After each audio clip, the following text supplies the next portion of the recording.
the equipment, trucks and built? Oh, they haven't come down yet? No, we've got stuff that Oh, awesome. nobody's not buying. Well, how many printers, 100? How many kids? Yes, there's a lot of boxes from. Make 80 off like that, right? Or is that who they were from? Yeah, it was her. No, yeah, yes they are. They just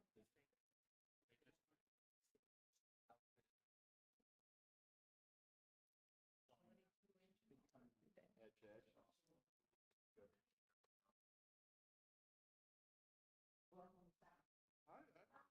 I used to be down here a lot when my kids played sports. We were in this gym all the time in the summertime. Summer basketball.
This meeting is called to order.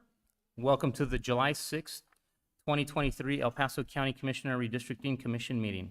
My name is Lojinos Gonzalez Jr., and I am the resident county commissioner for District 4.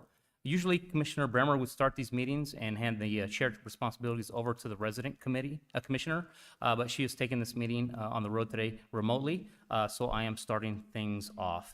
Item 1.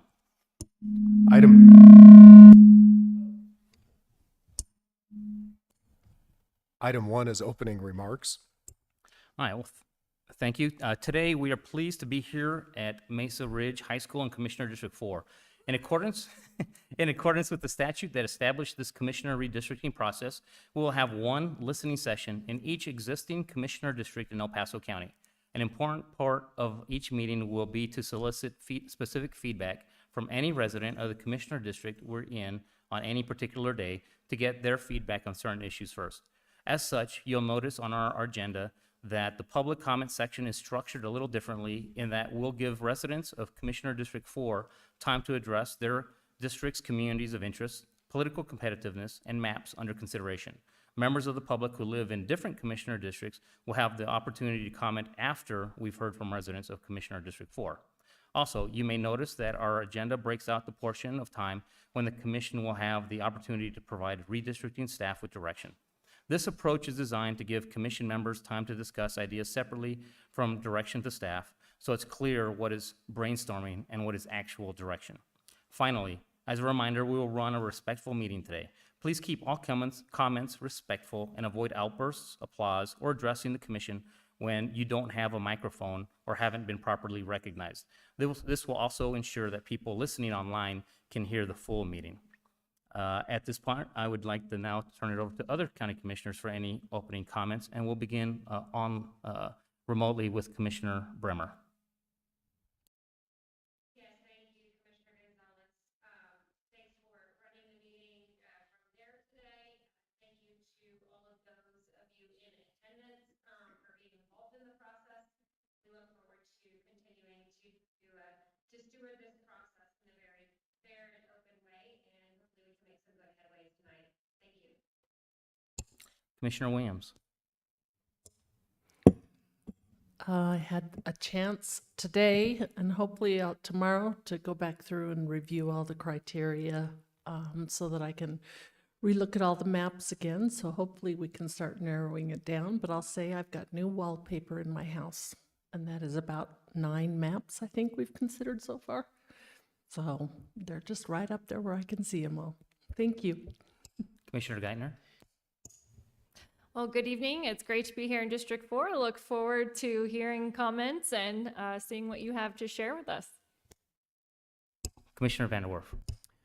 Thank you, Mr. Chair. I want to also thank the citizens that are here tonight and hope that you'll be providing inputs. And I appreciate the excitement of the mayor of Fountain for holding the meeting here. She's the one that did the shout out there a minute ago. Yeah, and there we have number 2. So that's great. We've got some citizen enthusiasm for what we're doing.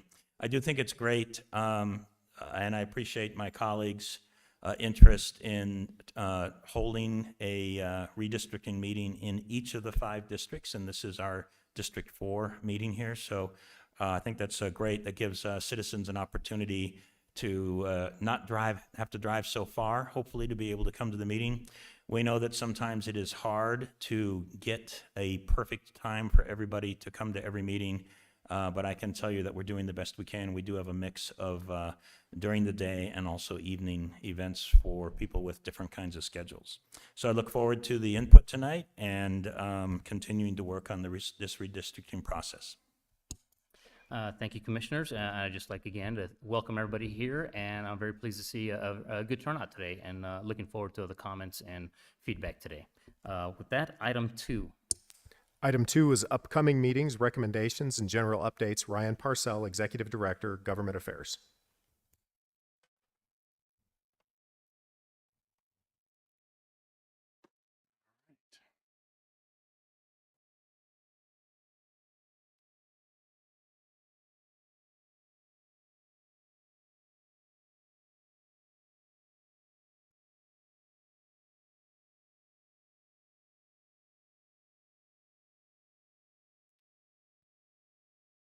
Thanks, folks. All right, as I've done in previous meetings, I'll go through some general updates, though there'll be a couple of extra things this time that I think will be good for the public's awareness. So when it comes to the next commissioner redistricting dates, after today, our next meeting will be on Monday, July 10th. That'll be our District 3 meeting, which is located at Cheyenne Mountain High School. Following that will be the July 17th, 2023, 9 a.m. meeting for Commissioner District 5. That'll conclude our district-specific meetings, which means that the meetings that will follow after that will just be for the purposes of hearing additional public comment, making or giving additional direction to staff to make changes to existing or create new maps. To that end, I wanted to let the public know the additional dates that we're considering at this point. We will post this information online, and there's a couple of copies of this presentation out there, but at this point, these are holds that we have on the calendar, depending on how the next two commissioner district meetings go, as to whether or not we'll need the additional ones. And so trying to give different options, again, different times of the day between the morning and the evening on these. And then from there, Tuesday, August 8th, per the resolution, is when the commission has to designate finalist map options. And realistically speaking, it makes it difficult for any additional direction to be given at that meeting. So our deadline is August 4th for any new maps, because that gives us time to present to you on August 8th, and then you can designate the final map options, say the final 3 or the final 5. And then on August 15th will be the date for selecting the final plan that will go forward. And this is an important note, all future meetings or subsequent meetings will all be held at Centennial Hall. So for the deadline status, I don't know why the graphics aren't showing up there, sorry. But the website obviously has been completed. We're still in process for the July 21st deadline for the public to submit plans via the website. August 4th is our deadline for having all 5 hearings done within the districts, other meetings to follow, and then the other dates that that I outlined here. The only one else to talk about is the August 11th one, which is the last day for written comments on any proposals. But again, people can make public comments as well. So just one last item by way of follow-up. In the last meeting, the commission asked for maps that show the racial breakdown among the county's population. Instead of generating those maps ourselves, we did find maps that we hope were suitable on the census website. So with the board's direction, we'd like to update the website to include this, the information that's held under the 2020 Census Demographer Data Map Viewer, which provides information for El Paso County on the different racial breakdowns that exist. Do I have direction from the board for that? Any comments or direction? I would be delighted to have it on the website. Do we need to do that in motion format? Mr. Attorney? Actually, I believe that the commission can give staff direction without taking a vote on this item. Okay, yes, I would like it on there. I'm also supportive of that. Thanks. All right, great. Thank you. Appreciate that. And then are there any other questions that I can address for you all this time before Clerk and Recorder Schleicher takes over? Commissioner Van Werf? Yes, thank you. Mr. Ryan, if you might just reiterate the time for the final redistricting decision meeting on the 15th. Yes, sir. The time that we have held for that meeting at this point is 5:30 p.m. at Centennial Hall. Depending on other factors, if we needed to look at a different time, of course, that we could do that. Okay, thank you. And maybe one other comment. I know that you had a lot of other potential meeting dates. I'm hopeful that we'll be mostly through the work. There's a fair number on that sheet that I'm not available to participate in. Okay. There's a few, but not many. All right. Then I'll be happy to coordinate your calendar with you. We wanted to have a lot of different options, anticipating that it might be difficult to find time for everybody. And so, this is fluid. None of these are set in stone. So for the public's awareness, as we firm these up, there will be agendas posted ahead of time. We will communicate any additional meeting dates both on the website and through the county's communication channels, social media, press releases, website updates, and everything else. Thank you. All right, thank you very much. Thank you. Item 3. Item 3 is update and the creation of maps based on previous commission direction. Steve Schleicher, El Paso County Clerk and Recorder.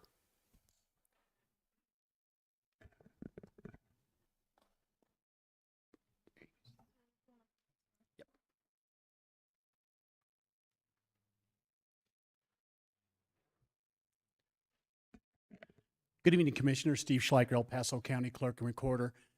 Sydney's going to go ahead and pull up our first map that we are going to be discussing.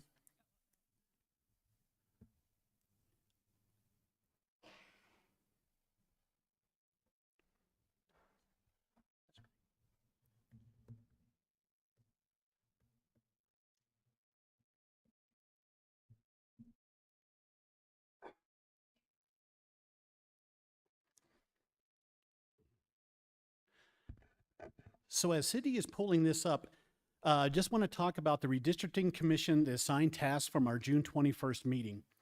So per Commissioner Holly Williams, this is based on June 21st map 1, where we're adding precinct 301 to Commissioner District 1.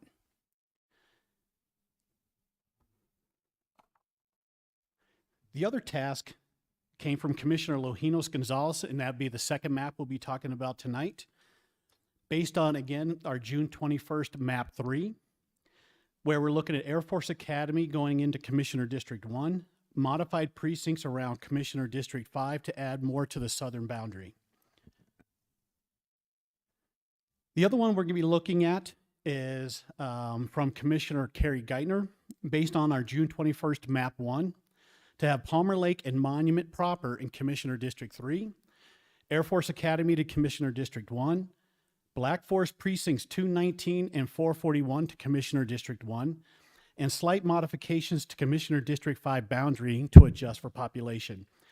And we will also be discussing maps proposed by Commissioner Stan Vanderwerth and also maps proposed by Commissioner Cammie Bremer. So this evening, we're going to be sitting here talking about 6 total maps. So as we sit here and take a look at Commissioner Williams' map, the overall range and deviation per House Bill 21-1047 is 2.49%. Total precincts moved equal 46. Total affected population is 101,846. That's 14%.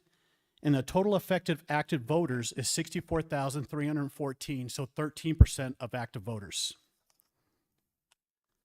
The first criteria, population equality and Voter Right Act. So the total population, racial ethnicity in District 1, there was no variance of plus or minus 3% in District 1. District 2, there's an increase of 3.25% of white. District 3, there is no variance. District 4 is an increase of 3.26% of white. And then District 5 is an increase of 5.56% of Hispanic and Latino, and a negative 7.88% of white. So let's talk about the total voting age, racial ethnicity. District 1, there is no variance. District 2, no variance. District 3, no variance. District 4, no variance. District 5, for voting age, racial ethnicity, we're seeing an increase of 3.27% Hispanic or Latino, and minus 7.34% white. The second criteria, communities of interest and compactness. So this proposed map keeps most municipalities whole within one commissioner district except City of Colorado Springs. The communities of interest are our 5 military installations, Falcon, Southeast Colorado Springs, Monument, Palmer Lake, and the Wildland Urban Interface. The districts are sufficiently compact. However, there are some questions regarding precinct 602, 603, 604, 606, and 613 in District 4, where you see a little pop out up there. We're all pretty used to basically seeing major dividing lines like Highway 24, Highway 94, I-25, Powers. So I just want to sit there and just bring that up, that we're going to have that little, looking at that little niche right there. Precincts 414, 418, 415, 195, and 139, again, are in question right there where we see that little notch there. Districts 1 and 2 and 4 are underpopulated, below the target deviation to allow for future growth in these districts.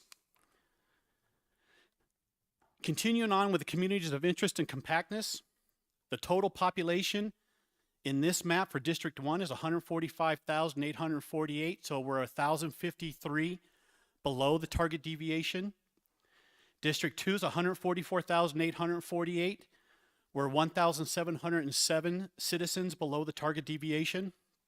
District 3, we bumped it up to 148,366. So that district has 1,811 citizens above the target deviation. District 4, 145,554, which is 1,001 citizens below the target deviation. And as shared, is we bumped up District 5 as well to 148,503, which were 1,948 above target deviation. In addition to that, I also shared with you, I was going to sit there and pull new single-family permits. So I went ahead and incorporated that on all of our maps. Keep in mind, this is only single-family residential permits to include condominiums and townhomes. In 2017, there was a total of 3,766. 2018, 4,151. 2019, 4,039. 2020, 5,102. 2021, 5,186. And in 2022, 3,736. Out of all of those permits since 2017 have been mainly in District 2, District 4, and District 1. So map option 4, the third criteria, looking at political competitiveness.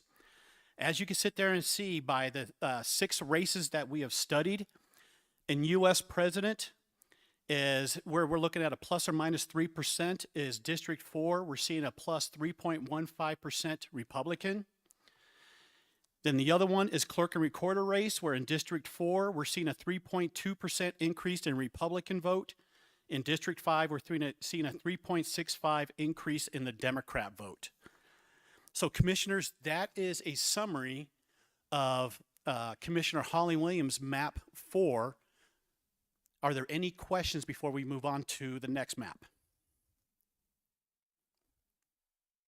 Not at all? Okay, Cindy, you want to pull up next map? Okay, so map option 5, which is a map provided by Commissioner Gonzalez. Overall range and deviation is 4.63%. Total precinct moves is 45. Total affected population, 101,527, so pretty similar to what we saw in map 4. Total affected active voters, 61,893, which is a total of 13% of our active voters. Looking to the population equality and the Voter Right Act, so the total population for racial ethnicity, District 1, there is no variance. District 2, we're seeing an increase of 3.15% white. District 3, there is no variance. District 4, we're seeing an increase of 3.3% white. District 5, we're seeing an increase of 5.57 Hispanic or Latino and minus 7.9% white. Looking at the total voting age, so going from total population to voting age. District 1, no variance. District 2, no variance. District 3, no variance. District 4, no variance. District 5, we're seeing an increase of 3.23% Hispanic or Latino and minus 7.43% white. Going on to the second criteria, which is communities of interest and compactness. The proposed map keeps most municipalities whole within the Commissioner District except for City of Colorado Springs, as was map 4. Communities of interest are our 5 military installations: Falcon, Southeast, Colorado Springs, Monument, Palmer Lake, and the Wildland Urban Interface. The districts are sufficiently compact. Precinct 605 and 601 in District 5, where we have a little bit of questions there, where you see that bump out. Let's see if you could zoom in. Yep. Yes, to the west.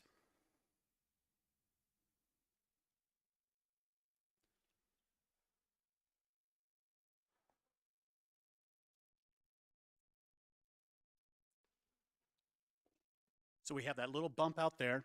Precincts 191, 192, 190, and 195, and 139, where we have a different bump out, again, going beyond our normal boundary lines that we're accustomed to. Districts 1, 2, and 4 are underpopulated, and the target deviation, underpopulated at the target deviation to allow for future growth. So for map 5, District 1, total population 145,922, so we're 633 citizens below the deviation. District 2, 143,278, we're 3,277 citizens below the target deviation. District 3, 149,502, which is 2,947 citizens above the deviation. District 4, 144,006, which we are 2,549 citizens below the deviation. And then in District 5, 150,065 citizens, which we are 3,510 citizens above the target deviation. Going into our third criteria, which is political competitiveness, where we're sitting here seeing a plus or minus 3% is in U.S. President. District 3 sees an increase of 4.56% for the Republicans. For the clerk and recorder race, District 4 is seeing an increase of 3.17% Republican, and then in District 5, 3.74% for the Democrats. Are there any questions regarding map 5 from Commissioner Gonzalez? Seeing none. No, see- Okay, let's go on to map 6.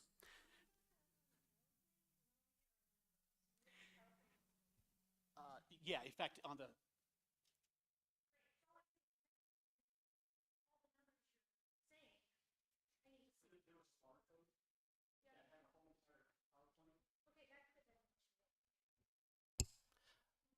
For staff, do we have any additional handouts?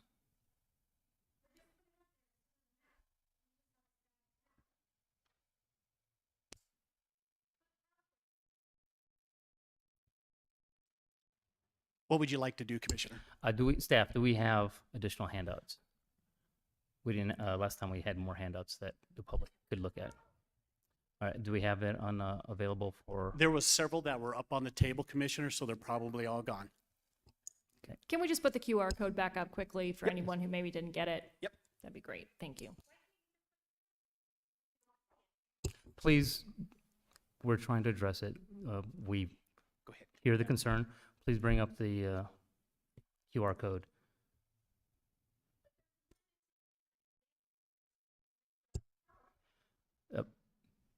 We have the slides online. We have additional slides. Does anybody else have? Ma'am, please don't disrupt the meeting. We're trying to get this done. Best is done possible. You tried to scan the QR code?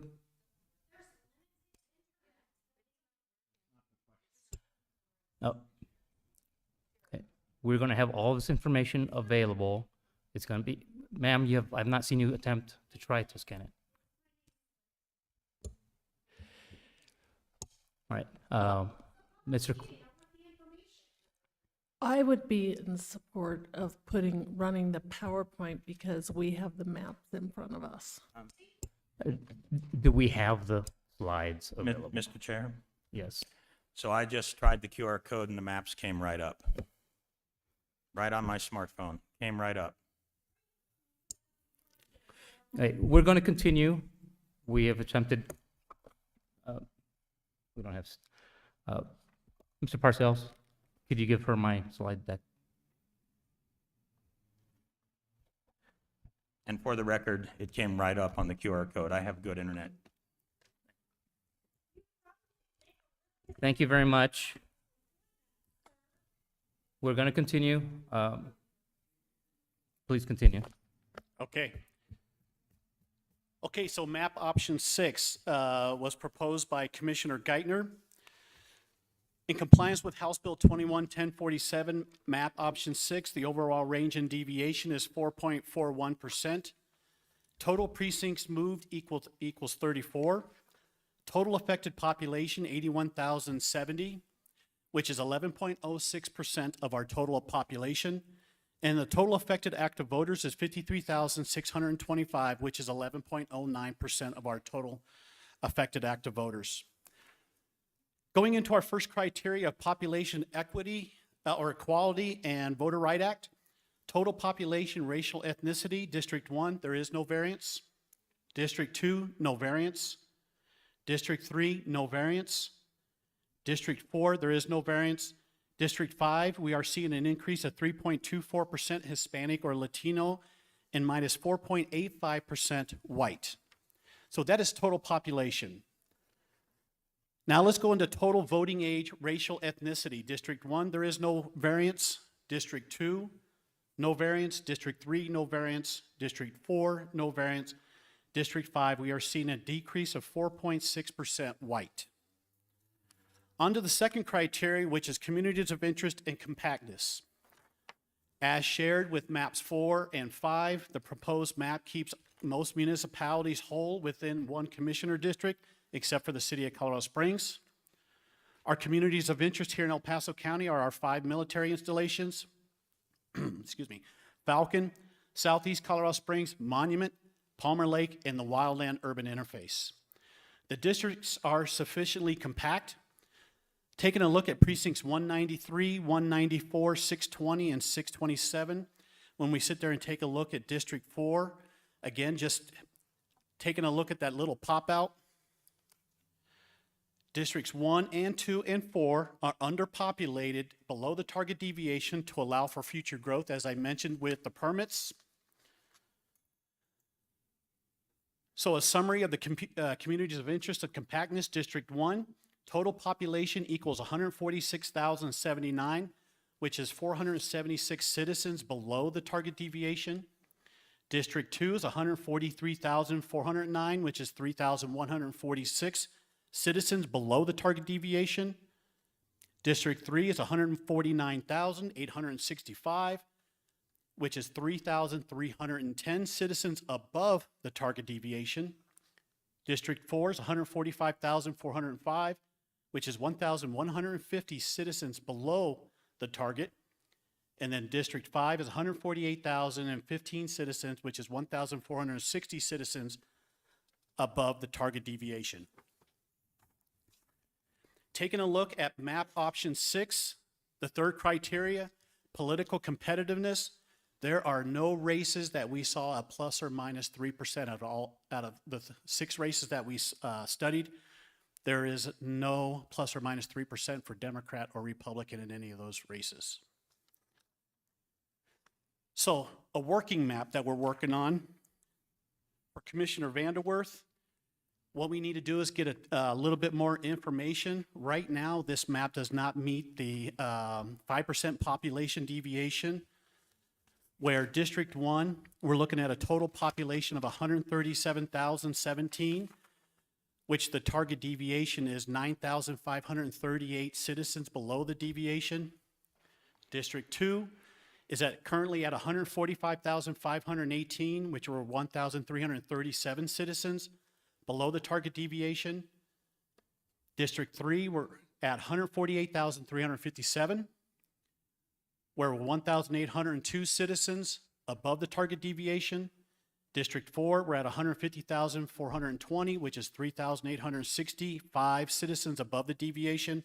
And lastly, District 5, which is 151,761, which were 5,206 citizens above the target deviation. That is where we stopped, because I know we're going to have to sit there and make some more precinct moves on this map. The next map to talk about is Commissioner Bremer's map, where we were looking at District 5. Commissioner Vanderwerf. Thank you. Appreciate trying to put the map together, but of course we were verbally transcribing the precincts, and I can see from the map we didn't get it all. Yes, sir. Yeah, that's why it came out. Because when I did it on the Esri tool, I had, I think, no more than a 1,500 person deviation between the 5 districts. Yep. Thanks. Thank you, Commissioner.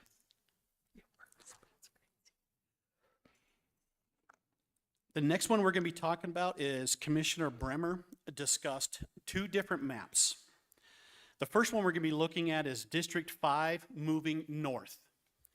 And per Commissioner Bremer, we were looking at Powers and I-25 as an east-west boundary. This map currently does not meet the criteria of the 5% population deviation, so I know we're going to have to make some changes here. But currently, this map, District 1 is at 146,580, which is 25 citizens above the deviation. District 2 is 141,482, which is 5,073 citizens below the deviation.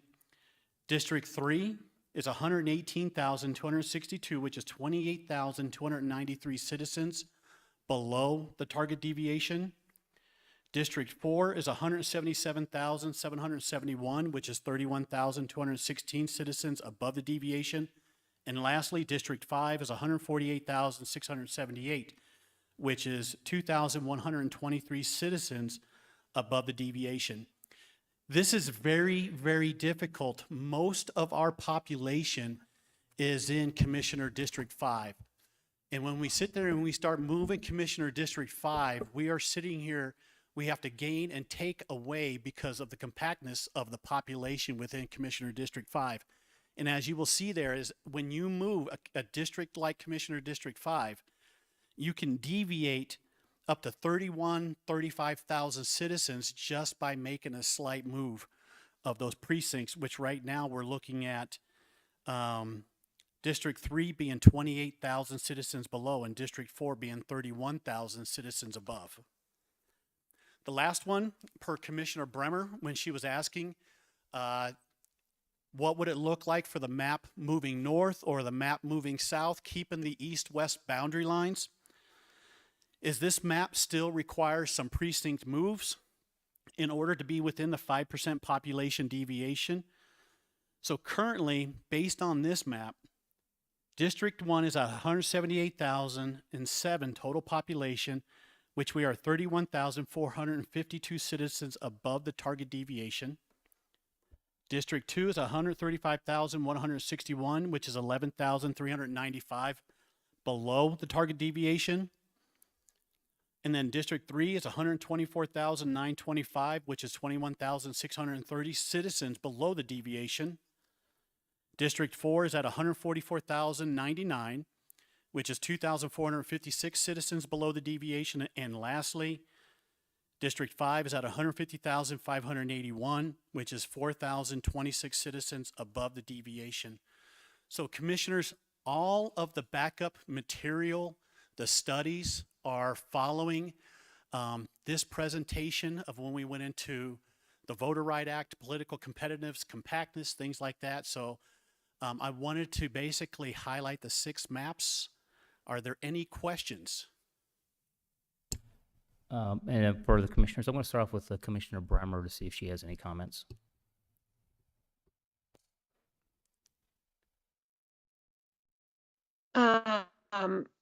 I'm just digesting this information a little bit. Thank you for running those maps. I am surprised at the, I mean, I know it's a very populous, dense district, but I am surprised at the deviation numbers that came up, particularly with the north. And I think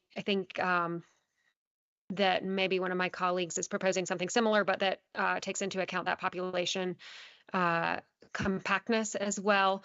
And I mean, really, I'll just reiterate what I did in the meeting where I gave that verbal direction, which is to keep the communities of interest together that were talked about in the Southeast. There are, there's one of two things that can happen. Either it's all encompassed within District 5, or it's all encompassed outside of District 5. And I mean, those are two options, but the population doesn't work out quite well for either of those, as far as I'm seeing right now. Yeah, absolutely. Thank you, Commissioner. Any other commissioners at this point? I'll just comment on, I thought it was interesting to see, that was the first I saw that draft map, the first of the two Commissioner Bremer maps. Hadn't considered moving some of the Southeast into the other Hispanic community of interest in the Fountain Security area, or Security Widefield area. So that was interesting, and it looks like it doesn't meet the numbers, but it piqued my interest. And again, it probably does a more cleaner combining of that community of interest versus the other one, which, because of keeping the populations as one way or the other, still kind of splits up in some aspects, but which could be cleaned up in the future changes. But I thought that was an interesting map in case she decides to try to continue working at that. Yeah, that was a very interesting method. Hadn't thought about it. Might be something considering to move forward on if she decides to do so. So with that, we will now move to item 4. So quick clarification, Commissioner Gonzalez. Commissioner Bremer? Yep. Of those two, are you saying you liked the one that basically the Bremer North that kept all of that community of interest in your district? I'm not making a guidance or anything. It was something I had not seen or thought of. It's an interesting method if you could get the math to work in terms of the population. But to clarify, we're talking about the first map he presented. Yes, the one that would right? move the community of Okay. interest south into District 4. Okay, Yeah. thank you. And if you notice on that map, commissioners, is there was a lot of change on this map just to try to get some of the numbers. If you look, most of our Eastern Plains is now covered by one commissioner. That has taken us back to what we did, probably 20 years ago, where the Eastern Plains were represented by just one commissioner. So to get the numbers to match there, we're looking at Commissioner District 1 having Olive Monument, a little bit of Black Forest. Commissioner District 2 is really the whole entire Eastern Plains. District 3, when we're sitting there looking down Turkey Creek Ranch, going all the way up, keeping Air Force Academy in District 1. But this was a lot of massaging just to try to get to those numbers. There would have to be a lot of work on this one. Oh, absolutely. And again, this is the part where we're really thinking out loud. And as I have stated in one of my other ones, I actually thought of keeping the Hanover area, which allows District 4 to have some of the Eastern Plains so that they can have, I think, some representation from 2 commissioners. So again, I was not saying that we need to move forward on that other option. It was just an idea that if the other commissioner has an interest in moving that, it's interesting. But again, from my perspective, I did kind of want to have some of the Eastern Plains still in District 4, which this would not necessarily do. But again, we're thinking out loud right here at this point. So thank you. Thank you, Commissioner. So item 4. Item 4 is public comment. 4A, the Redistricting Commission will afford up to 3 minutes for County Commissioner District 4 residents for comments pertaining to 1, what communities of interest exist within the current County Commissioner District 4, and 2, comments pertaining to political competitiveness of County Commissioner District 4, and or 3, other comments related to County Commissioner District 4 redistricting. Thank you, Mr. Attorney. And so before we begin with the public comment, there's a few important things we'd like to explain. So according to the law that established this new county commissioner redistricting process, this redistricting commission will hold meetings throughout the county. As part of those meetings, we invite residents of the district to weigh in on certain factors for us to consider first. That's why we've structured our agenda this way. I want to emphasize that everyone will have a chance to speak. We're just going to do it in a certain order. To begin, we're going to ask that everyone who lives in District 4 and that wants to speak to come forward and sign in. We'll recognize you for 3 minutes each. During that time, we'd invite you to share whatever thoughts you have about what communities of interest exist within or near County Commissioner District 4, and anything related to political competitiveness based on the current lines. You can also share any thoughts you have about the process, drafted maps, etc. After we hear from everyone who lives in the district, then we'll invite anyone who lives in a county commissioner district to share their thoughts. And then we'll wrap up with public comments. We'll allow anyone who resides outside of the county who may be here to comment as well. And that with that said, just ask comments to be kept respectful and within your 3 minutes. And we'll open up the floor to any residents of County Commissioner District 4 to come forward for public comments. Is there any order that you No, if you come in, if you'd like to speak from that, move to the front so you can be more efficient. So come forward. If you haven't signed in, please sign in or sign in after, but please state your name and then you have 3 minutes. Sure. My name is Alvin Sexton. I'm a resident of District 4. The first thing I would like to speak on is the Southeast and how our district has absorbed key parts of the Southeast, such as Atrazone Boulevard, Hancock Expressway, Milton E. Proby, and South Academy Boulevard. I'm asking that the board to highly consider keeping the Southeast together. I like what Commissioner Gonzalez was saying, possibly absorbing it into 4th. I have full confidence in his leadership ability that he's able to take on that task, or it can be absorbed in 5. That also is a consideration. So, the Southeast is very important because I've got to know those people over the years, and they are a united community, and they know what unique challenges they face that needs addressed, and they know, and then they know what to do. Whether they get absorbed in 4 or 5 it doesn't matter. Just the point is that we really want them to be kept together. The second thing that I want to speak about is the diversity of El Paso County. And what I'm about to say is not intended to be rude and pleased or boastful or showing pride. I just want to say this because it's facts. El Paso County is getting diversified. There was a point in time that El Paso County could be characterized as one party rule, as, you know, white, conservative, Christian, but now we're different. We are black, we are white, we are brown, we are straight, we are gay, we are religious, we are atheists. We make up a whole lot of different people. And even across Colorado Springs, we have House District 16, 17, 18, and Senate District 12, but we don't really have the representation on the board. I think that representation is important, and that whenever you're making these maps, please consider how diverse this district is. And nobody's disagreeing that this is still a conservative district, but I think that it would be fair to have 1, possibly 2 competitive districts. I think it's fair to say this is a 3-2 board, realistically. And the last thing that I really want to hammer on is that sometimes in politics, we get stuck trying to look for the Republican answer or the Democrat answer.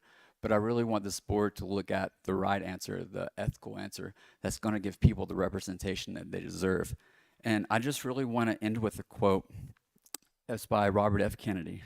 It says, "Each time a man stands for an ideal or acts to improve the lot of others or strikes out against injustices, he sends forth a tiny ripple of hope, and crushing each other from a million different centers of energy and daring those ripples, build a current which can sweep down the mightiest walls of oppression." And this just goes to say that we may just be tiny ripples, but together we can make waves of change, and that starts with local elections. We can work together, Republicans and Democrats. We don't have to be enemies. And that's all I wanted to get out. Thank you all. Thank you. Again, as you come in, please state your name, and then you'll be given 3 minutes.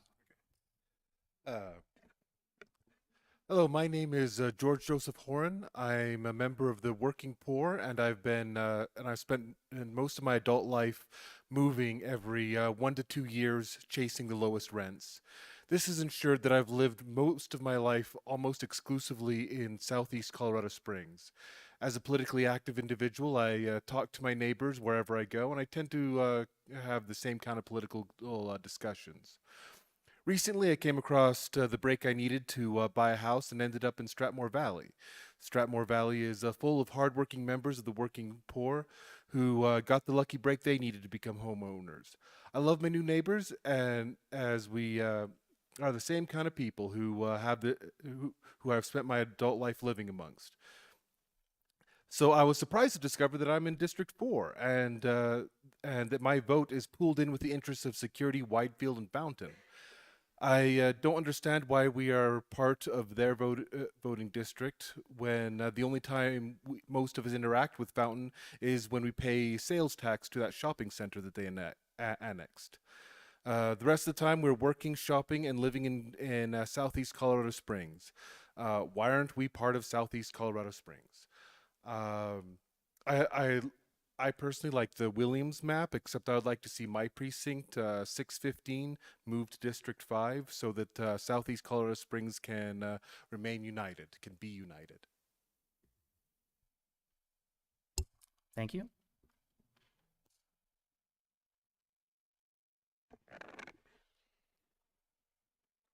I'm Jim Mesite, District 4. Reading articles in the Gazette and other things, two things come to mind or strike me. One is the consideration of, it seems to me, I've been hearing that we're trying to put as many ethnic groups together as possible in a particular district. It seems to me that sounds like segregation to me, you know, as opposed to integration, which was the objective of all most of the previous civil rights acts, et cetera. I'd like to see minorities have influence in the majority districts. That's just something to think about. The other thing that concerns me is the consideration or the worry about where the Air Force Academy goes. Where does Fort Carson go? At least when I was in the service, 24 years in a military environment, very few people on the installation voted locally. Is that still not true? In other words, I think that's a very minor consideration where the military installations go. Considering also, of course, that I understand many of the military quarters on the Air Force Academy are now leased to civilians, so they would be counted. That's all. Thank you. Thank you very much. Commissioner Vanderwerf?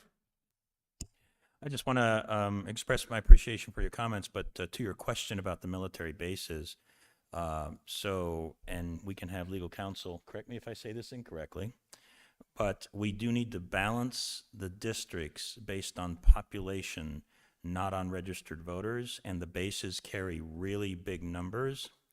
So they make actually a huge, unique consideration for trying to get to balanced populations for the 5 districts. At the same time, they have a very small number of voters.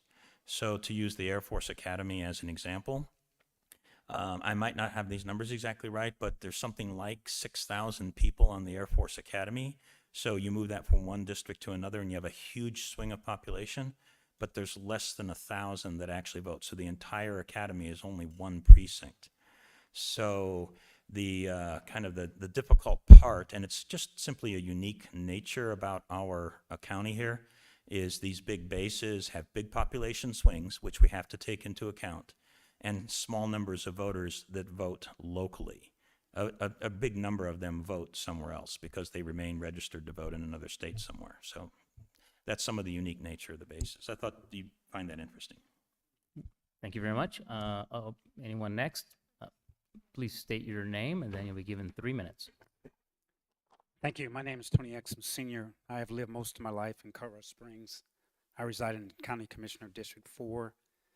I also have the privilege of representing the people who live here in Colorado General Assembly as a state senator for Senate District 11. I would like to start by thanking the commission members for seeking public input on redistricting. This is an important undertaking, and I give you credit for devoting attention to this matter. I have two concerns that I hope the Commission will take into consideration. First, the Commission ensures that southeast area of the city of Colorado Springs is represented as the community of interest in the new district maps. Second, the Commission maximized the number of politically competitive districts throughout the entire county. First, southeast Colorado Springs. Southeast is the area that lies within the city of Colorado Springs to the west and northwest of the municipal airport or Milton Proby Boulevard. There are about 29 precincts that make up this area. This is a cohesive cultural and political identity. It also the part of the county that has the highest density of people from historically unrepresented groups, including Black, Latino, and Hispanic residents. My concern that on their current maps, this area is split into parts of 3 different county commissioner districts, districts 2, 4, and 5. This has the practical effect of diluting the voting power for this community of interest. I strongly encourage the Commission to remedy the situation by uniting all of Southeast precincts into one county commissioner district. Second, the politically competitiveness. House Bill 21-1047 requires the county to consider political competitiveness as one factor in drawing new maps. And I was one of the co-sponsors of this legislation. Voters want to have choices, and I know you've made some attempt in doing that on the competitive districts. When there are competitive elections, voters are more engaged and the turnout increases. This is not a partisan issue. Competitive elections is good government matter. I strongly encourage the Commission to draw new district maps in a way that maximizes the number of politically competitive districts. Again, I thank the Commission for their efforts on this important matter. Thank you. Thank you. Anyone else from Commissioner District 4 who'd like to speak? Please come up, state your name, and you have 3 minutes. All right, thank you. My name is Liz Rosenbaum. I've lived in the community for 23 years. My husband was in the Army. He's a disabled veteran. He now works in the Space Force industry. Our son is currently deployed. They went to Widefield School District here, actually taught at this school. Our daughter does massive evidence collection, also for Gannon Stouch, also from this community, and the King Super Boulding mass shooting. We're heavily invested in what happens here and across the state. I've gotten 6 state laws passed. I've worked on 15 bills. All bills that I've worked on have passed with bipartisan support. I'm also a health insurance broker, so I am very involved in the health of my community. To the point that south of, if you do Milton E. Proby South, we don't have a hospital here. We have the highest birth rates. We have the least representation. We have been intentionally poisoned for profit 5 times. Case in point, our own Board of County Commissioners has intentionally stocked fish in contaminated, poisoned ponds, and that should have been stopped in 2016. Keeping community voices unified is a priority for me. Keeping Southeast Colorado Springs together and making sure they are majority voters, you know that that is the correct thing to do. We have had all Republican county commissioners since 1972. County commissioners who draw their own districts while they are sitting there is gerrymandering. If you want to fix this, you should definitely go with the the 5 Senate district maps that have already been done by a cohesive unit of people who are Democrats, Republicans, and unaffiliated. That's already been done. The maps that you keep scooting around are not working. And if you were looking for fair representation, you're not it. You haven't given a map out. That is fair representation. Fort Carson, Stratmore, Widefield, Security Fountain, and rural outliers need to be in their own district. Case in point, massive water poisoning that happens here is unique to our situation, and we have not been fairly represented. The testing that was done around here was not done by our own health department. It was done by School of Mines. That's how we got the water results for the Willow Springs ponds, and it was also done by Colorado College students. I've gone to Washington, D.C., and I've made sure that I attend bi-yearly PFAS conferences. I'm worried about the health of our community, not just districts where we all get to vote and continually lose to people who gerrymander it by sitting on their board. Thank you. I'm Liz Rosenbaum. You have the opportunity to make the right and fair decision. Let's see how you do. Thank you. Anybody else from District 4, please come forward.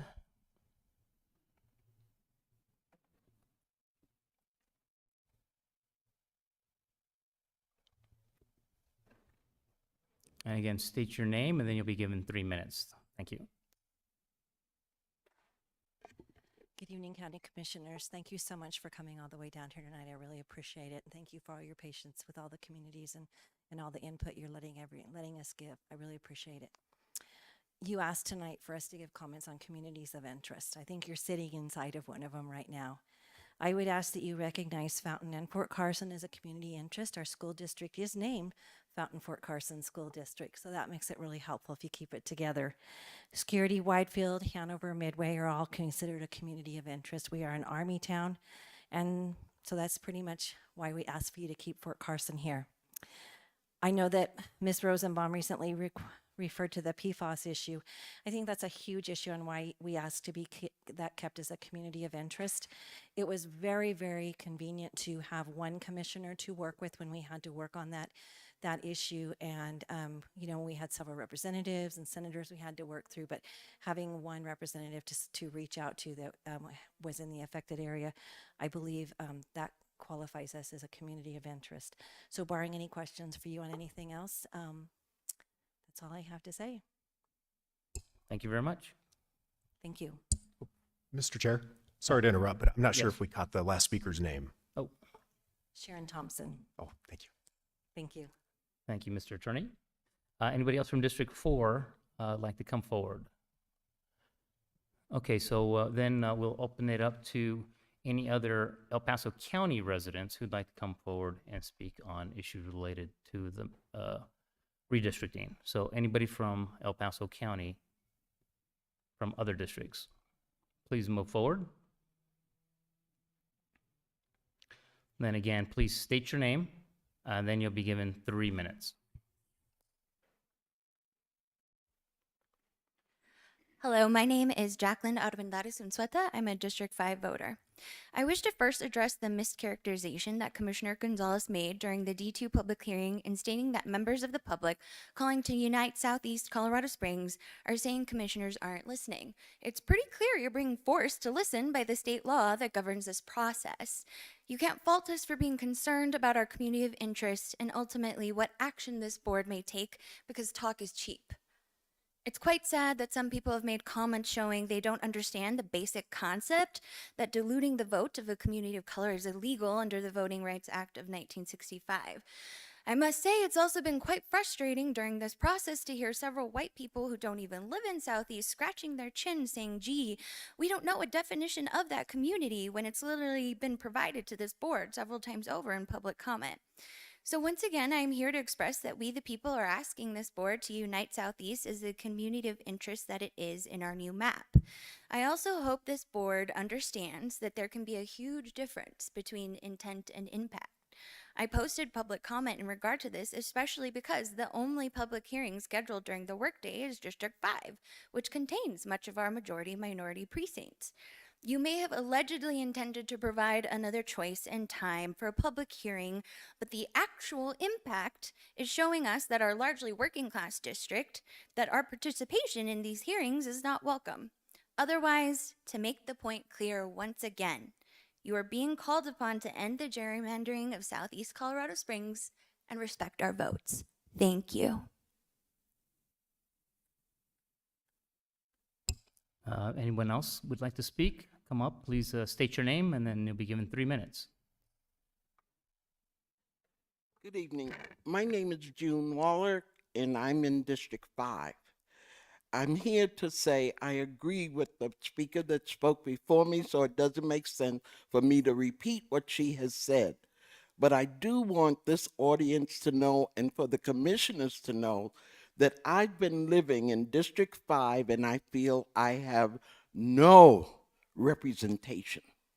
So I hope you will really look at the maps and do whatever it takes that people who live in District 5 get some type of representation. Thank you.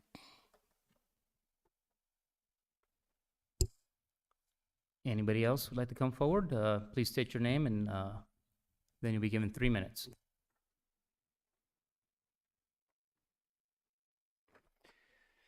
Good evening, Commissioners. My name is Rob Rogers. I'm a resident of District 1, and I'm the first vice chair of the El Paso County Democrats. Conveniently, my professional background consists of over 20 years of geospatial data analytics and visualization, which often found me predicting IED attacks in Iraq or interdicting cocaine smugglers in the Caribbean, so the context is a little different this evening. Today, I'm here in the name of an equally important cause, our democracy. I'm a proud Air Force veteran, and it's my honor to discuss an issue that holds immense significance for the health of our democracy and for the future of our community. Consider a rallying call that you're hearing more and more, which is Unite Southeast Colorado Springs. This isn't just a slogan. It's a demand for equity, diversity, and a fair representation in our politics. Southeast Colorado Springs, predominantly situated to the west and northwest of the airport, an area defined by Milton Proby Parkway, is home to a vibrant and diverse community. It's an area we associate with the dynamic Harrison School District. When we say Unite Southeast Colorado Springs, we acknowledge this community's unique attributes and demand a redistricting process that values and respects every resident. Currently, those voices are being diluted, spread across multiple districts, diminishing their political power. The same is true for the western parts of the county. When we say keep District 3 competitive, it's more than just a strategic goal. It's an acknowledgement that competition promotes higher voter turnout, fosters better representation, and nurtures healthier democratic processes. We also have to remember Falcon, Fort Carson, and other distinct communities within our county. They deserve too to be kept whole, not divided across districts, ensuring their collective voices are heard. I've seen firsthand how organizing information in fair and transparent ways can lead to powerful outcomes. Redistricting isn't just about lines on a map. It's about ensuring those lines equitably and effectively represent the people of El Paso County. The impacts of redistricting extend far beyond this room. They affect our neighbors, our families, our friends, and future generations. It's not just an issue that is important to marginalized communities. It's a democracy issue. Every voice matters, and through fair redistricting, we ensure every voice is heard. As we redraw the lines, let's define our political landscape. Let's do so with a steadfast commitment to fair representation, unity, and the strengthening of democracy. Finally, I want to address an issue that's been heavily emphasized by Commissioner Geithner: wildfire response. While we all recognize the critical importance of this matter, after examining the budgets of both the county and the fire protection districts, it's not entirely clear how redistricting would have a direct impact on fire prevention and response. It's important to remember that the threat of wildfires is a county-wide concern affecting us all, irrespective of our district lines. The priority and authority for handling this issue doesn't seem to be determined by district boundaries, but rather it's a shared responsibility across the entire county. As we engage in the redistricting process, let's keep our focus on the real issues at hand: equity, fair representation, and the strengthening of our democracy. Thank you very much for your time. Thank you. Next, if you'd like to come up and speak, please state your name and then you'll be given 3 minutes. All right, my name is Catherine Chukas, a District 3 resident living in Rock Raymond in the Northwest Colorado Springs. Thank you for reading my written comments. I'm not planning on covering those now, but if you have questions about them, I'm happy to answer. First, I'd like to request that there are electronic versions of the Vanderwerf and the Bremer maps that are available to everyone, not just shown on screen. I live in Academy District 20 school district. There are 2 District 20 schools that are on the U.S. Air Force Academy, and they are part of the same feeder strand as the D20 schools in Rock Rimmon. You see, I am an Air Academy high school parent. There are generations of Air Academy families in Rock Rimmon. Our kids have the longest bus rides because they pass through the gate every day, but we expect it. Rock Rimmon families are busy enough, and we don't spend time driving up to Monument. Air Academy parents get certified with these DBIDS cards, which give us permission to be on base at all hours to pick up our kids from theater rehearsals or athletic games. And a fun fact is Mesa Ridge High School is one of Air Academy's biggest rivals. Anyone here attend the 5A boys basketball championship? It's a big rivalry, right? Anyway, the staff of Doug Valley Elementary and Air Academy High School do a fantastic job of creating community for military families. Families live on base, as does Eagleview Middle School by Ute Valley Park, which tweens come off base to attend. We don't only celebrate together, we also deal with tragedies together. If the redistricting commissioners and staff don't go to our fundraisers or to our worship services around these tragedies, I understand. But the people of the Air Force Academy, Rock Rim, and Peregrine and Mountain Shadows do gather together and show up. And we will be working with the Department of Defense on impact aid for the schools on base. Air Academy is the best high school in the Springs this year. Eagleview Middle School was the best, got the same honor the year before. And while we wish it was different, the majority of people who live in Briargate or Northgate are not part of the Air Academy community. They have a different neighborhood high school that they support, who are also our rivals. Please ensure that Precinct 200 is with the adjacent precincts of 201 through 208. Map 6, the Geithner map, doesn't even do this. Again, it's splitting up the Rock Rim area completely. And when you think of Peregrine and Rock Rim, these neighborhoods are inseparable from Mountain Shadows and Pine Cliff. It's basically the area that is north of Garden of the Gods and west of I-25. These all should be together as a community of interest because to different degrees, all residents who lived there in 2012 have suffered years of trauma associated with Waldo Canyon fire. Our community has a love-hate relationship with that quarry up at the end of Allegheny Drive, which is large enough to span precinct 101 and 301. We know that quarry stopped further disaster that Tuesday evening. Our community, not the people of Monument, rebuilt trails and trail markers throughout the redefined Blodgett open space, which has a parking lot in 201, but continues higher up into precincts 101 and 301. Also, some Rock Rim precincts have UCCS student apartments in them. So if universities are going to be a community of interest, I know it's summertime, students aren't around, then that should also be considered not to split UCCS from Rock Rim. So I'd like to say again that 200 and 201 through 208 should not be split. They are a community of interest. Thank you. Thank you. No questions, right? Hey, if you'd like to come up next, state your name. You'll be given 3 minutes. Hello, my name is John Jarrell. A lot of people that I talk to in the Southeast and a lot of people out west that I work with on various community projects, they ask me, what do you think you're going to accomplish by getting engaged in this process? The commissioners aren't going to listen to you. There's no point. I think that when we look out there at the Gonzalez and Williams maps, we see that you are listening to us. And I think that the feedback that we've gotten from Vanderwerf and the map by Cami also indicate the commissioners are listening to the community, and I think that's great. I think I can go back to a lot of people and show them these maps and say, hey, you see, we can accomplish things by being engaged. I will say, though, that on your maps, and I really do appreciate, especially in the Gonzalez map that you include at 190, but 615 and 169 are still, they are two of the minority precincts. You haven't included them. We had someone here speak about the socioeconomic impact of uniting the Southeast, and he came from 615 as well. And then the Williams map was missing 190. So I think, we've got pretty solid maps there. I mean, with those additions, I think as far as having to do work once this process is over and having to worry about the courts and all of that, it looks like that's fading, which I think is great. Then we look at the Geithner map. It's not true at all with that particular map. I would say that any attempt to reduce the competitiveness of 5 or 3, or, I mean, we're not particular here. I know that Cami's trying to move all of the Southeast into 4, which is, both options are very reasonable. But any attempt to reduce competitiveness, that's not going to be acceptable. But I can go back today, talk to a lot of people, show your 2 maps. I honestly, I appreciate it. I maybe said some things at the start of this process that implied I didn't believe in the ability of the process to have honest resolutions, but we're seeing that's not true. So thanks a lot.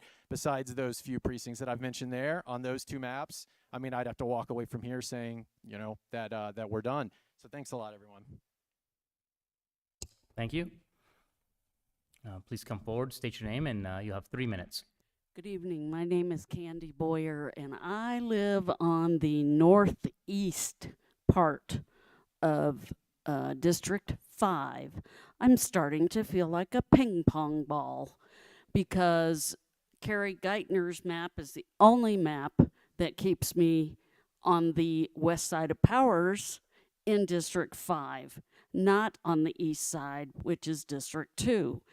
I really have no desire to drive all the way out to Falcon to attend meetings, etc., etc. That is not close to me. If we were to be separated from District 5, my only option would be to move up into District 1. So I am imploring you that you do not take Precinct 151 and keep bouncing it back and forth like a ping pong ball. Thank you. Thank you.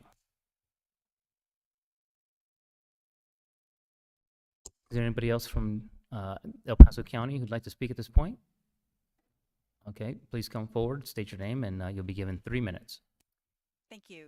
I'm Rebecca Theobald. I am a resident of District 3. I am a faculty member in the Department of Geography and Environmental Studies at the University of Colorado, Colorado Springs, although I am here this evening as a private citizen. Last evening, we hosted a public information session at UCCS where geospatial technology educators provided guidance to participants who were interested in using the mapping tool that you have on your website. And we had some useful discussion. We will be having another public information session on the 12th of July. That's a Wednesday at Colorado College in Tutt Library. So anybody is welcome to come and have discussion and make their own map, because that's what I have found is most useful to my students and to members of the public. And I think you have found that yourselves as you really get into the process and discover that there are many challenges that you have to meet in order to make a map that respects the criteria that are in the law, as well as looking at the geography and the population in the county. So again, next Wednesday, July 12th, 4 to 7 p.m. at Tutt Library. Everyone is welcome to attend, including the commissioners. Thank you. Thank you very much. I believe that's all of the El Paso County. Any residents from outside of the county or anybody from the county who'd like to comment on peripheral issues but still related to the redistricting? Oh, we see one more from El Paso County. Please come forward, state your name, and then you'll have 3 minutes. Chuck Brarman, Commissioner District 2. I just want to commend the commission, the clerk staff, and the county support staff on putting together a process that has been very robust, thoughtful, and transparent. Just two general statements I'd like to make is, where possible, minimize the number of changes that voters have to go through. I know that's a tough challenge with some of the balancing you have to do, but I see some of these maps that you're moving, 60 to 100,000 people, and where possible, minimize that as much as possible so you don't create confusion in voters, so they don't misunderstand where their commissioner district is and who they voted for, that you don't create super voters or create opportunities, situations where people have to wait 6 years before they vote for leadership in their community as far as commissioner districts. And then I do appreciate the emphasis that most of the maps have with respect to the rural portions of the county. That's something that I think is very important.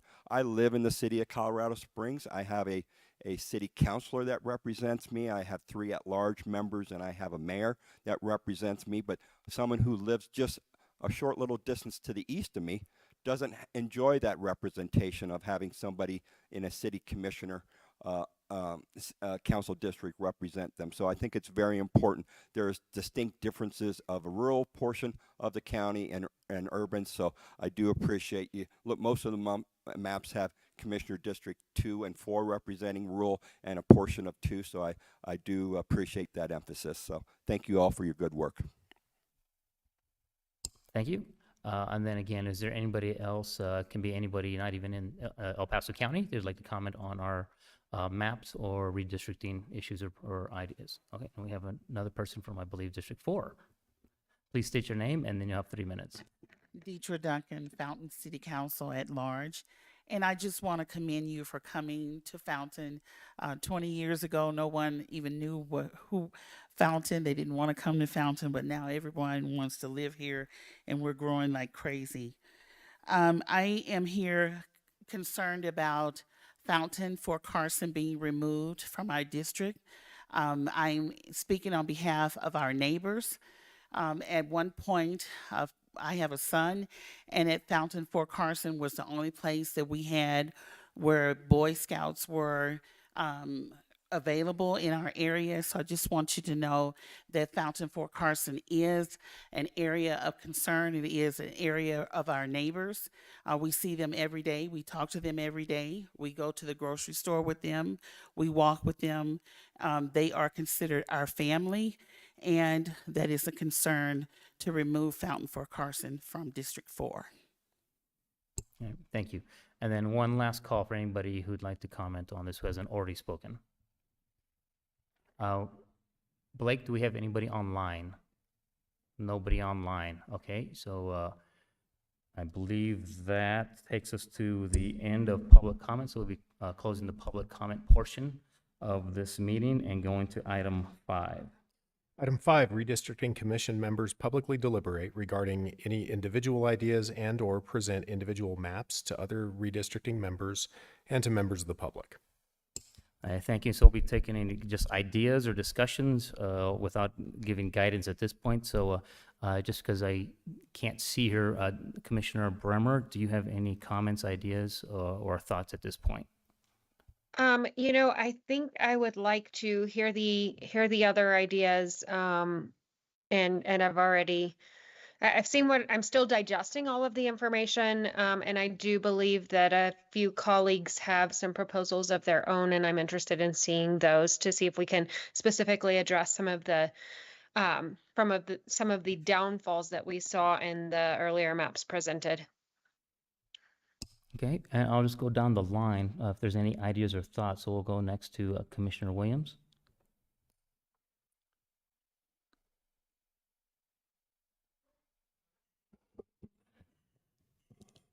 Still digesting it all, but I will tell you that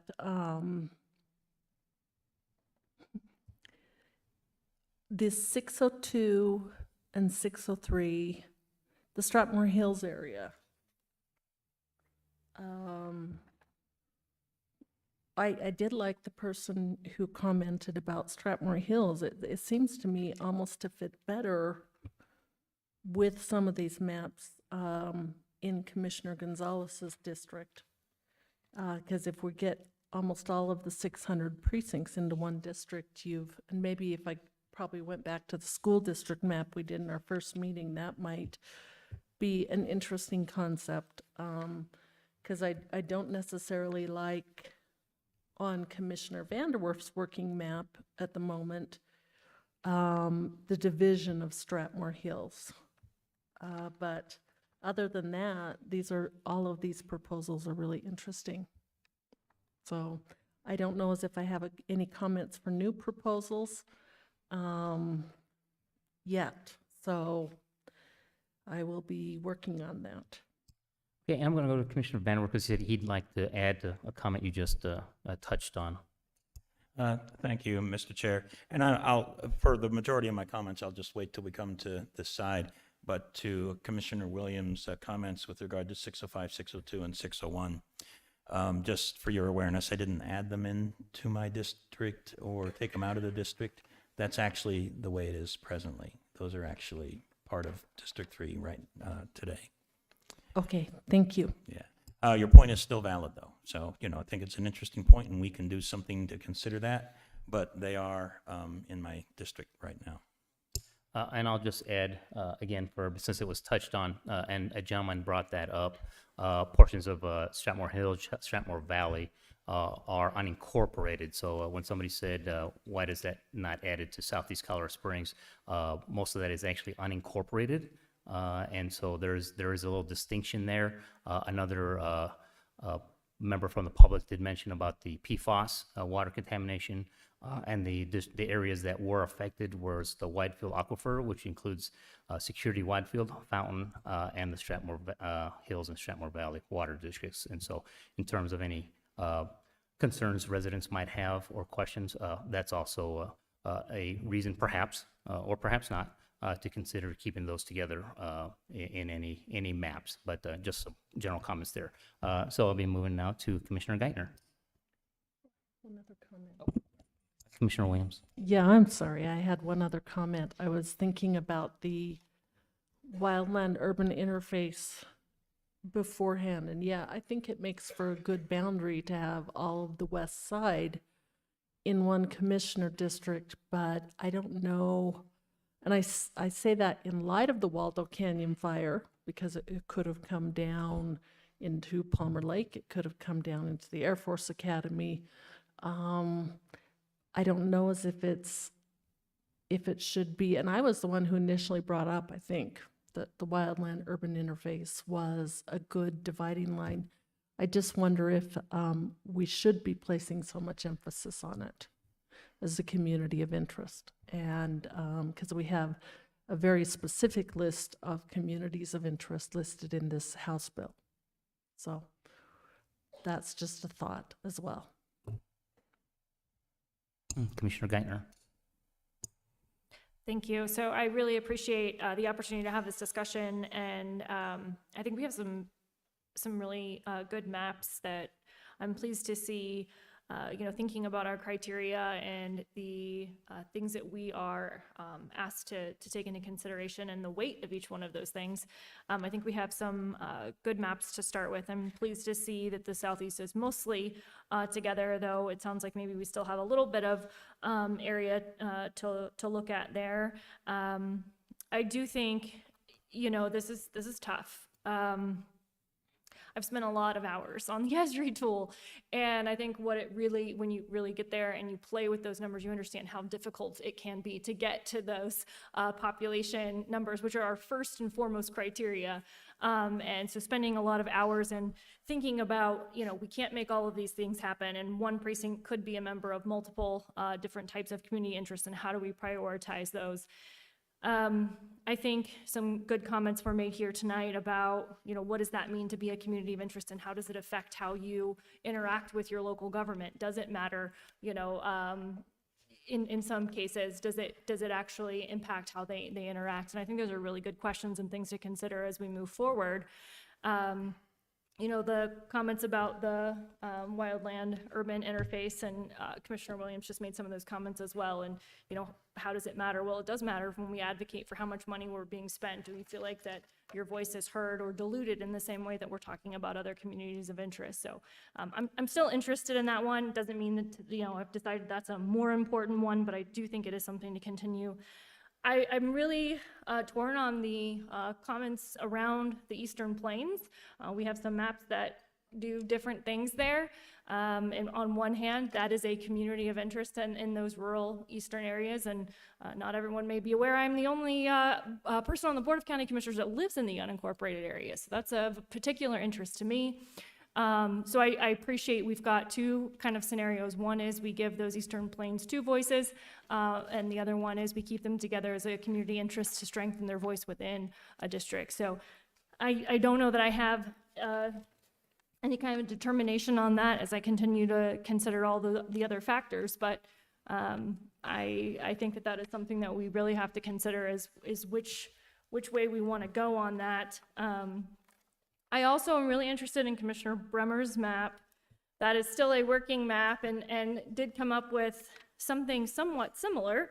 I think I've probably started 10 maps and trying to work those population numbers and considering all those different communities of interest. I am in particular also interested in Black Forest. That is most definitely an area that is split, and though there are residents there who have two commissioners, so again, we go back to that debate.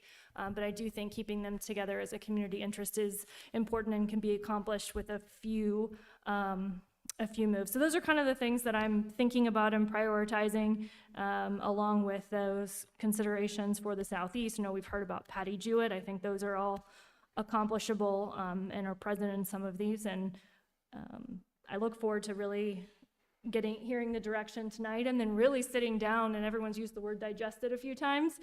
There's a lot of information. We cover it very quickly, but I think really sitting down and looking at those maps, looking at the communities of interest, and looking at how they all fit into that puzzle is going to be, is going to take some time, but I think we have a really good start here. Okay, I'll make some comments, because I believe Commissioner Bremer wants to kind of listen to everybody and then go back to her.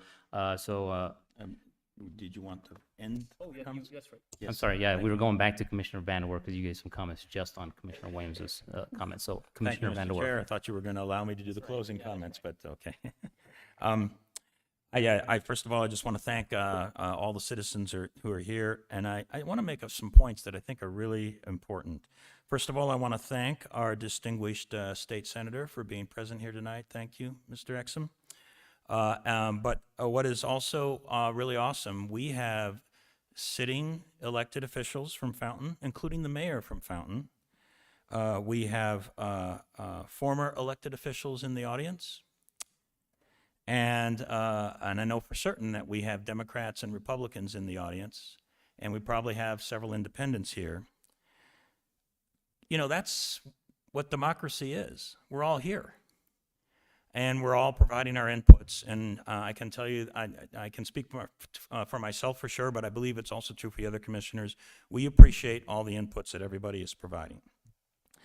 So here we are, trying to figure out how to do this and do it all together.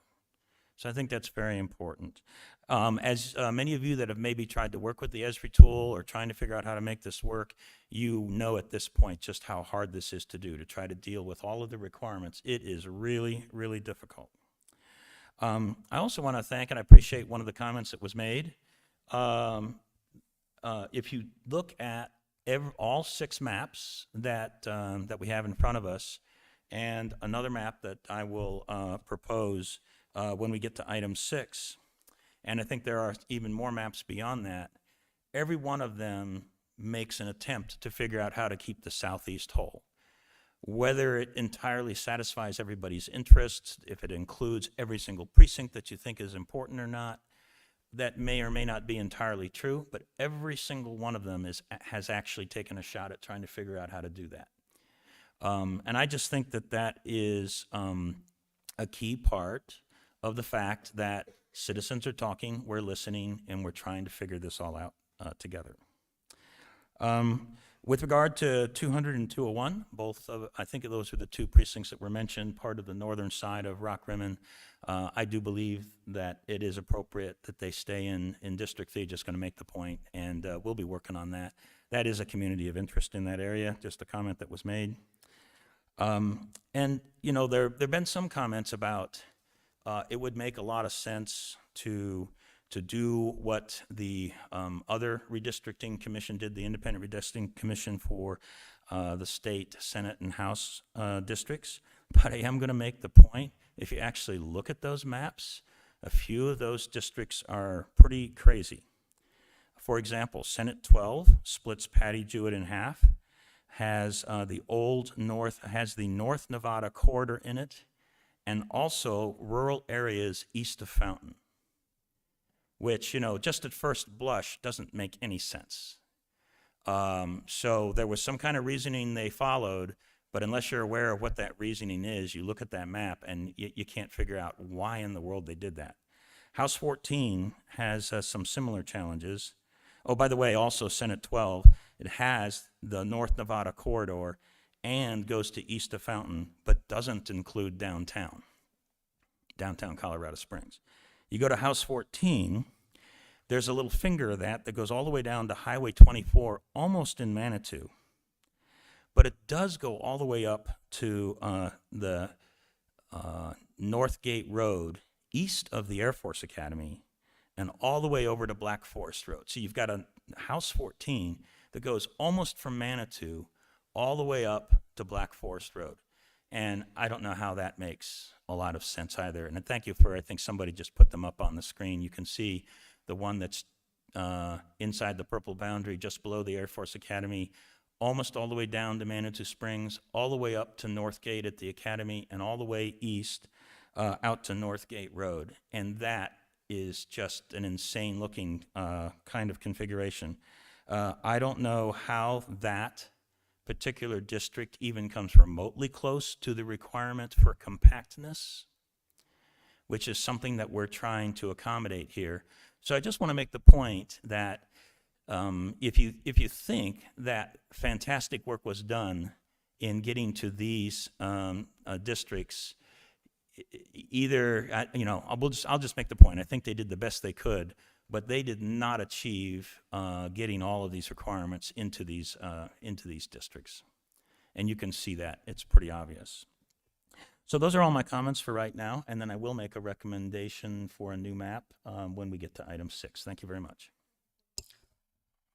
Okay, well, I think I saw Commissioner Geithner's finger go up first. Okay, so Commissioner Williams. Yes, I'll make it fairly quick. So thank you to our UCCS professor for your work. I don't think it would be advisable for us to come to the meetings because we'd probably be swamped with people talking to us. That might cause a little problem, but we appreciate your meetings very much. The Esri tool is hard to use. For the person who talked about the focus in on the Hispanic population, there was recently a Supreme Court decision by the United States Supreme Court involving the state of Alabama. I think if you search in June for gerrymandering issues in Alabama, you might be able to pull down the details on that. So the Supreme Court of the United States has long weighed in on the Voting Rights Act. We have to follow the national law that they institute, or that they say is okay, especially on redistricting. Let's see. The Senate district map, well, I appreciate all of the thought that went into the maps by the state redistricting committee, because that was a long and interesting process to watch. It doesn't meet the population standards because the one Senate district that represents Eastern El Paso County represents several other counties as well. And so we'd have to do a little bit if we took the state Senate district map as a starting point. There's a lot of good in that to do that, but we would have to move several things a little bit closer to Powers, or even closer in, to make sure it met the population requirements, because that Senate district includes a lot of other counties. And then we've heard a lot about the Southeast. I think that we've heard your comments on the Southeast. We're required to make 5 competitive districts, of which 2, I believe.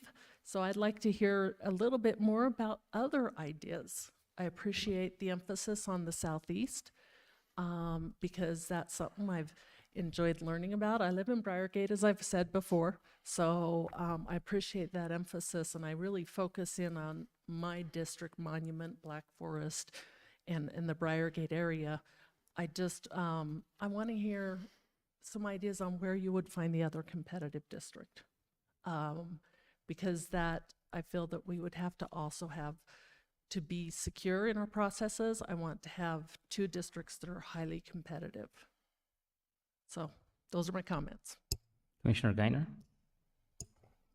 Thank you. So I know we kind of went in order here, but since the agenda says deliberate, I'm assuming that we're not limited to a line of comments here. I appreciate the commentary around the Senate districts. I know that's come up a few times, and to Commissioner Williams' point, there are some population challenges there. I happen to live in that Senate district that includes Falcon and many other, I think it's 11 other counties. And it's a really good demonstration of one of the things that I think we are going to continue to talk about and kind of struggle with is I live in Falcon. I'm very much connected to many things in Colorado Springs. I am also part of a suburban and rural community as well. And so which one of those communities of interest do you end up putting with? Well, when population is the most important thing to consider, then, you know, it tends to pull you in one way or another. And that is, you know, something that now I'm in that district, and it's certainly different and unique, and sometimes is a little troubling to be separated from Colorado Springs, even though we're not in Colorado Springs. There's a huge connection. So I think it's just a really good demonstration of how difficult it can be. I also watched a lot of those proceedings, and you know, we're doing a lot of those same things here, but it is something that certainly we are able to look at all of those districts as well as the school districts, which again don't match, you know. I mean, that's one of the things in District 2. I've heard a lot of comments around, I don't know those people, I can't ride my bike there, you know, all kinds of different things. But again, I live in Falcon. Currently, I share a district with folks all the way just west of Powers. I certainly can't ride my bike there. There might be some of you that can, I can't. But those are the things. It's just a reality that we're going to have districts of people who are not connected to each other as well. And I think that's okay. I don't think everybody in the district has to be connected to each other, but we want to try and minimize those divisions so that you at least have something in common with many of the people that you share a district with. And so, you know, as we are seeing, you know, Falcon pretty much is together in all of these maps, which I think is appropriate. It's nearly impossible to really divide it because of the huge population center that it is. But again, to that point, Falcon is going to, is not obviously large enough to be population on its own. The Eastern Plains, even adding that, is nowhere close to the correct population, so it has to have a portion of Colorado Springs. I personally do love the idea of having Powers as a dividing line as well. I know that's been mentioned.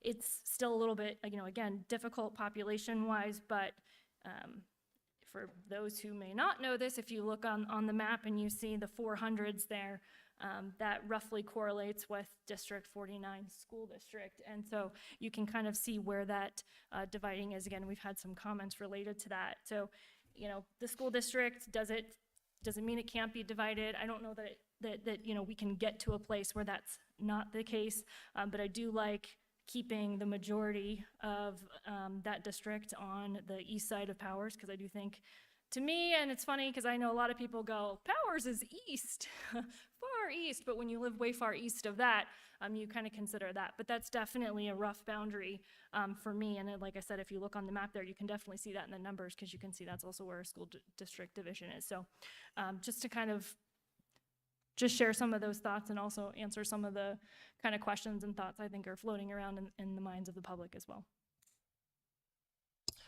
Thank you, Commissioner Geithner.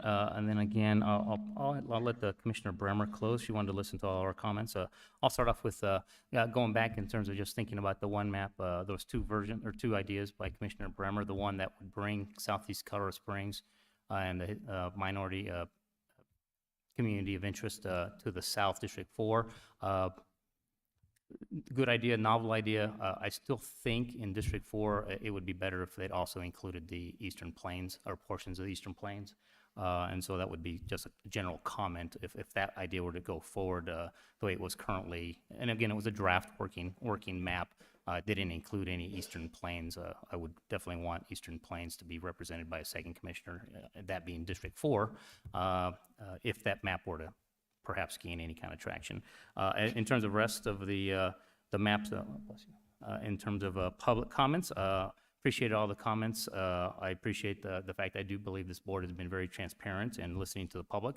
As I was mentioned by a couple people, I think every remaining map has done a very good job to one level or another in working to strive to better unite the southeast portion of Colorado Springs, which was again an issue that was brought up today. So I greatly appreciate that.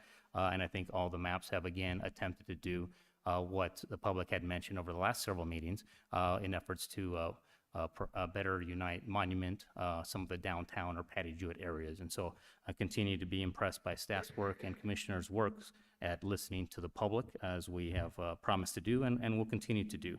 A couple of continued comments about the Southeast.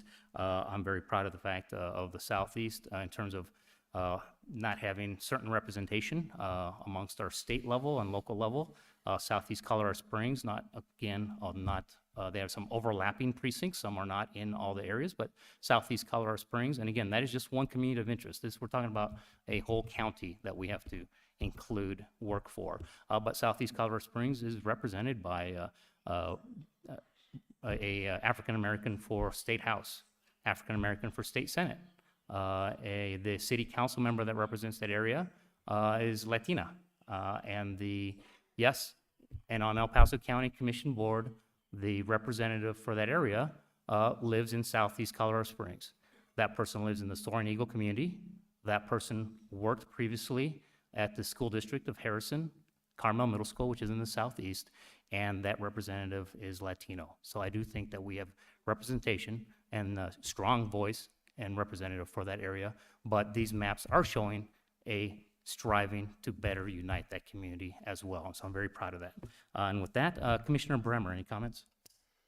Yes, thank you. My colleagues have said it all very well. I'm going to venture into one of the criteria we have, which is competitiveness. And I just wanted to point out that that's, competitiveness is not necessarily indicated by who currently sits in certain seats. And if we are all approaching this correctly and objectively and with the criteria we're supposed to be looking at, that is a numbers game based on the on past election results, on how ballots are cast within a community. And most certainly, I think that even as they currently are, I do believe there are two competitive districts. Now, we will now be redrawing those lines, and I will strive, and again, it's one of our statutory criteria that we strive to make those competitive. What competitiveness does not mean is that you draw it for one party or another. Senator Exum said very, very well, this is not about partisanship. This is not about party lines. And I couldn't agree more with him on that. I believe we have to look at what really makes sense. We have to keep the communities of interest whole, and by going through the process correctly, I do believe that we will still have two competitive districts that at any point in time could be held, have an equal opportunity to be held by people of different party affiliations. And so I think we just have to keep the political competitiveness in mind. And that doesn't necessarily mean that you're drawing one district to eliminate or proliferate one or another, because we have a lot of criteria to work through. And I did want to quickly say, Miss June, and I'm not sure if you're still there. I'm sorry, I can't see the audience, but I certainly saw you when you came up to speak.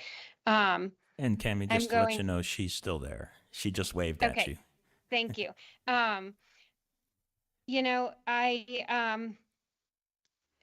You said you don't feel like you have representation.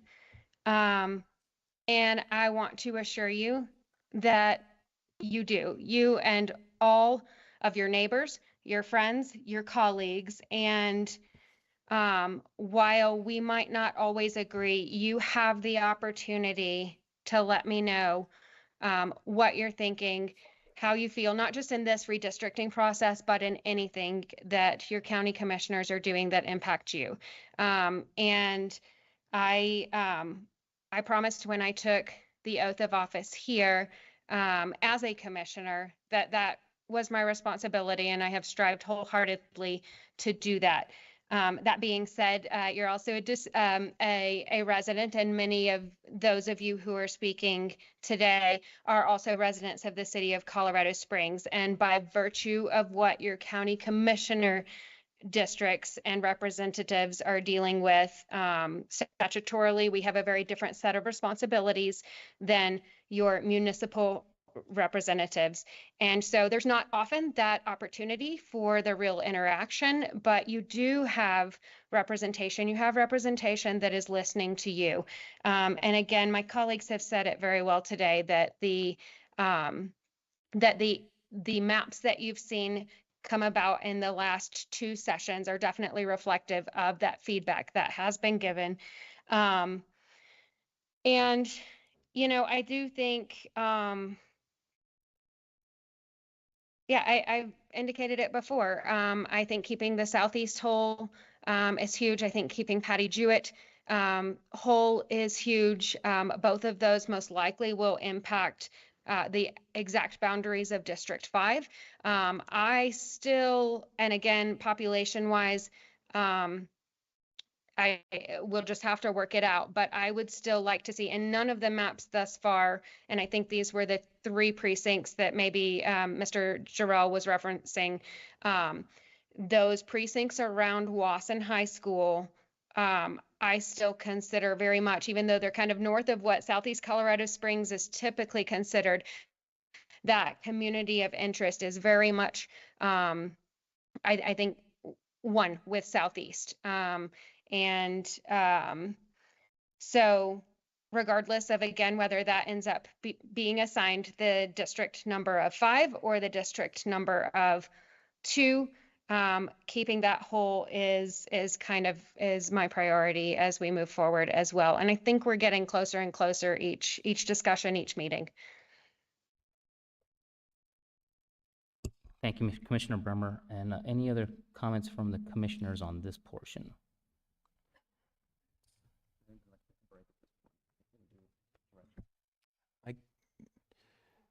I can continue, but I could use a break too, whatever you want. So before we go to the next item, we will take just a short recess and then come back and we'll do the last portion, which will be some guidance to the staff. So we will recess at this point. Come back. We'll be back in 10 minutes. No, I mean, this could take a while, especially if we start talking precinct numbers and stuff. It's really efficient.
We'll be beginning again in 2 minutes. In 2 minutes, if you can start coming back to your seats, please. Thank you.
We'll be starting in 1 minute.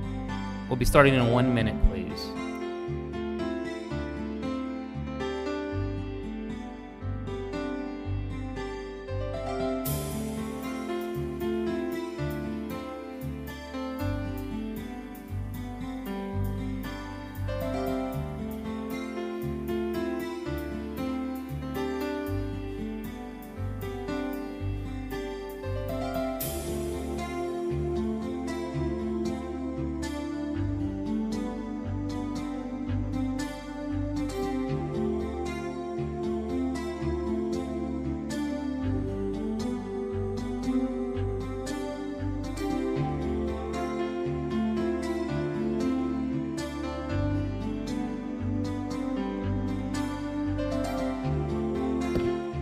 Okay, we're calling this meeting back to order.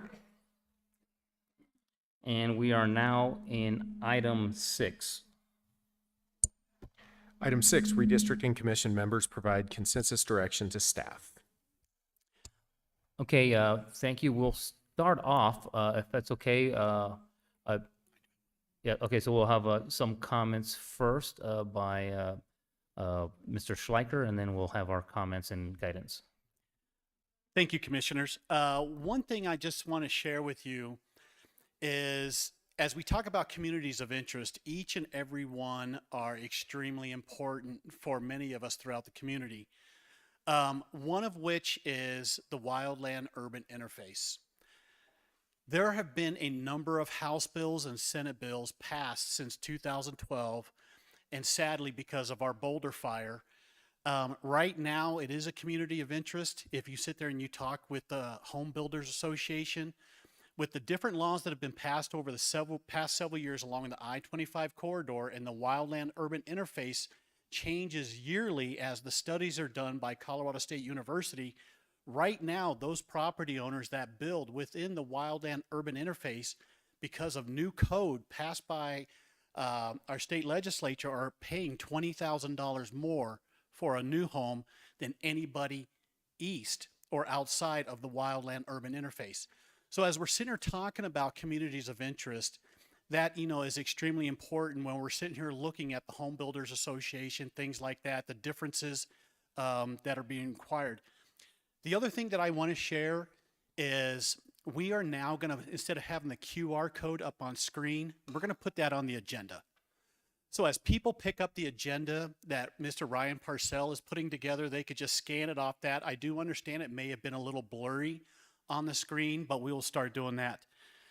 The other thing, as we get ready, where you're assigning me tasks, I just want to remind the commission we have a very fast turnaround, where our next meeting is in Commissioner Vanderwerf's district Monday evening. So we are talking about, to get all this data together, to do everything that we need to do, we have really got a day and a half. So with that being said, is I and my staff have no problems if we have any proposed changes to existing maps, we can knock that out. But if we have a brand new map, I would just like to propose to the commission is if there's a brand new map to be looked at, is if we can bring that to you on the 17th of July at the next following meeting. But Commissioner, that's all I have. Oh, yeah, thank you. And I don't know if there's any that we'll be considering a new map, but it looks like Commissioner Vanderwerf, do you have a comment? Yes, thank you, Mr. Chair. So I do want to mention that I do have a new map, and I would, if there's a way to have it, because if it needs adjustment, I'd like that opportunity to be able to make the adjustment. But in thinking about that, though, okay, there are several elements of this new map that are consistent with some of the previous maps, so it won't be entirely starting at ground zero. And when we get to it, as for example, if you were to look at map 6 and its treatment of the monument area, my map is consistent with the map 6 treatment. So you'll find similarities in my map, but I have some other different adjustments that are a little different in a few other places.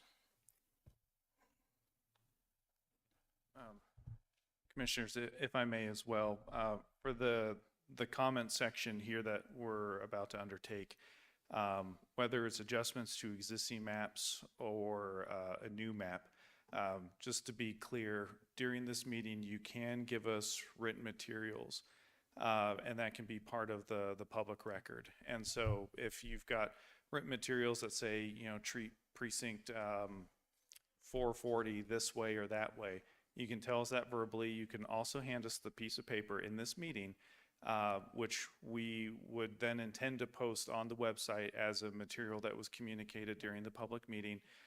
Then that way, if for instance you happen to forget to mention a precinct or something like that, but we have it in writing, we can still operate off of the written materials as well as the verbal materials. Just understand that we will post it as part of the public record. Yeah, I'll be able to summarize it and then hand it out. All right, thank you. Anything else, Mr. Schleicher?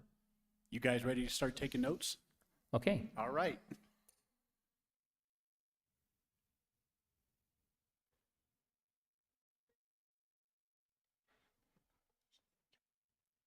Good to go.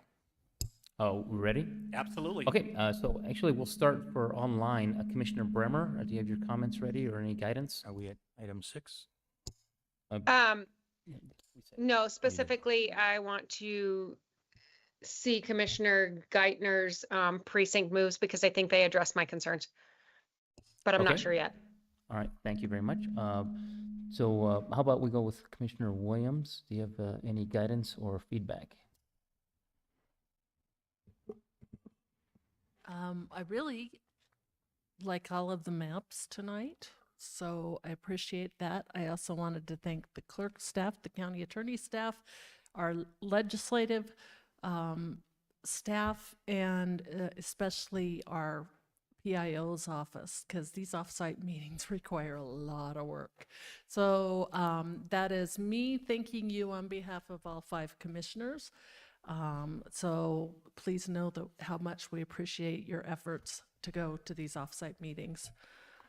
I think I'm going to make your job easy, Clerk Schleicher, and keep the maps that we have for now and not propose a new map tonight. Thank you, Commissioner. All right, thank you. Commissioner Geithner. Okay, so I'm going to let Commissioner Bremer potentially weigh in on this because I too have a map and I have precinct numbers, but it is kind of based off of that working map. So I don't know if we want to call it an update to that map or if we really want to do a completely new one. So Commissioner Brimmer, if you have an objection to us adding to that map and refining it at this point, if you would kind of speak up about that so that I know if we need to call it a new map. Is it? Yes, I think that there are huge similarities in the goal that we were all going for there. And so I think if Mr. Schleicher is amenable to it, it's just a few precinct changes, but very, very close to what you called earlier Bremer Map 1 or Bremer Map North. Okay. So the one thing I did not have, of course, is that map beforehand to tell you what I want to change on that map. So what I do have is existing changes. I can give them to you in whichever way you prefer. I can either say which county commissioner district they are in today and where they are moving, or if you want, I could certainly just run through the list of each district as they are, which is easiest for you. You know, one thing I want to look at, I don't want to miss any precincts or anything like that. And I'm assuming you probably don't have a printout. I do not have a printout All right. because I did not know that was going to be permissible tonight, so I did not think to do that. That's okay, Commissioner. Let's do what we did several weeks ago, and let's call out the precincts of where they are at and where you want them to go. Okay, so it looks like Mr. Can I clarify, because Commissioner Vanderwerf, so we said, I think Commissioner Bremer said map north, Bremer North or Bremer South? Which one are you using as the baseline? North. Okay, that's the one that moves southeast into District 4? Yes. Okay, just want to clarify. Thank you. So a quick question for the county attorney. What if if Commissioner Geithner emailed that to me during the meeting? During this meeting? Correct. And then it could be immediately posted on the website? Correct. I think that'd be okay. Does that make it much easier, Commissioner? That may make my life easier. So let me see if I can do that, and I'll let you move on from that. And then I will just add to this. So as I'm giving this direction, this is a list of precincts.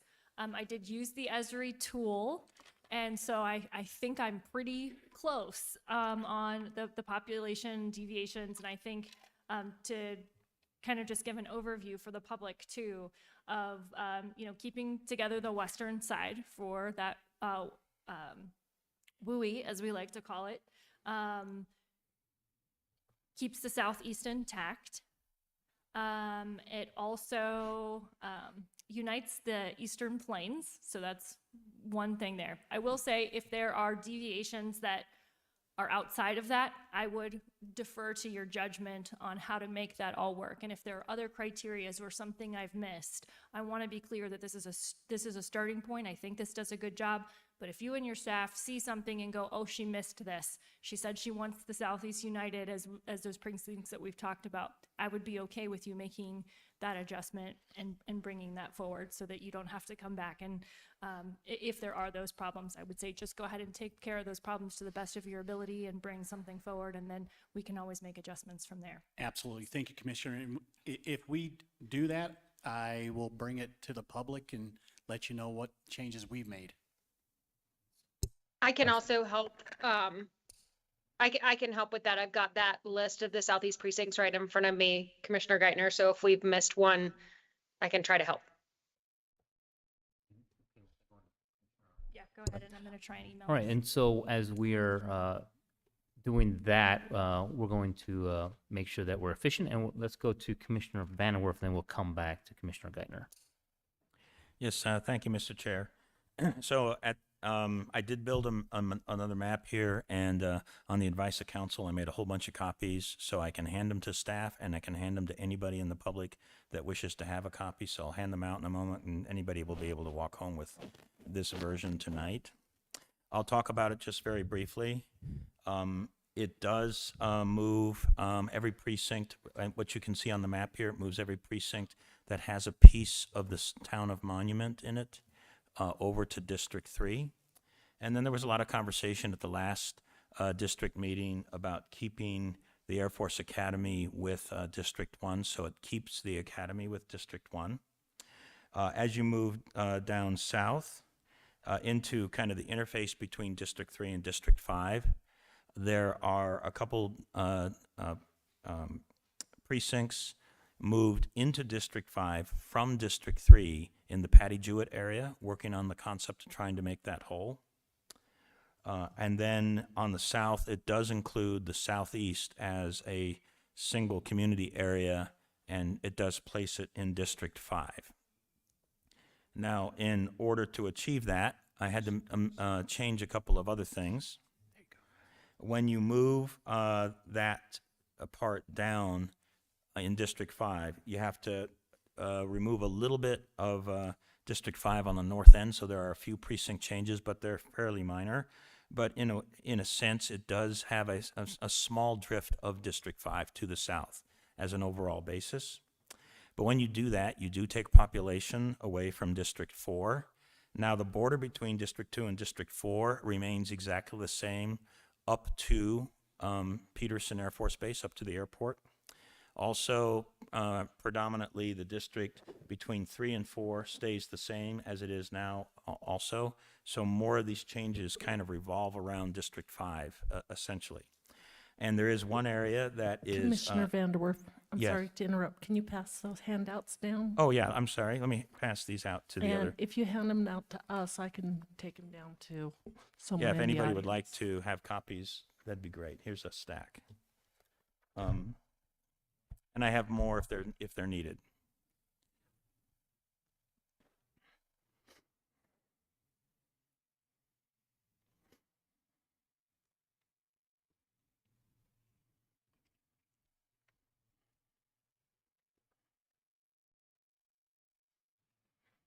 There we go. Oh, here's the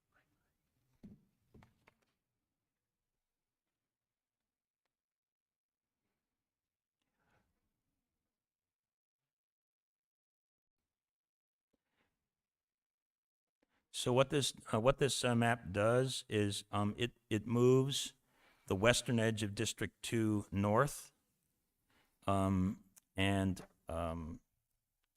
that is because we have, like was said before, we had 3 districts that were in the southeast area. So it moves District 2 to the north, and everything west of the airport now is in District 5. But that required a balancing of the districts as far as population goes. So I have a small area that is north of the Colorado Springs Airport, and you can see it in yellow on the first page, just to the right of where it says District 5. And this is, the staff will be able to read this, but it's basically District 139, 192, 195, 418, 414, 415, 191, 162, 190, and 901, I believe, are those that are in there. But you'll be able to see it. If you go to the following pages, you get it's a little bit closer, and you can get a little bit more detail about what it looks like. And then if you go to the last page, it gives you the target deviation. So the 2 districts that are likely not to grow very much, 3 and 5, both have positive numbers. And the 3 districts that are likely to continue to grow all have negative numbers, so that gives them opportunities for growth. Now, there are some things that I wasn't able to do with this map. I don't have political competitiveness in here, for example. So there's some things that are missing, and I'm going to continue to do that research. But there's a lot of similarities in here with different aspects of different maps. So if you will, in one regard or another, it has a lot of components of other maps kind of put together and coming up with a good balance number, basically. So I would have an interest in getting, the other outcomes of what we're supposed to use to evaluate to see if this map would work or not. So Commissioner, just roughly looking at the numbers, I think you're right within the window of the total target deviation.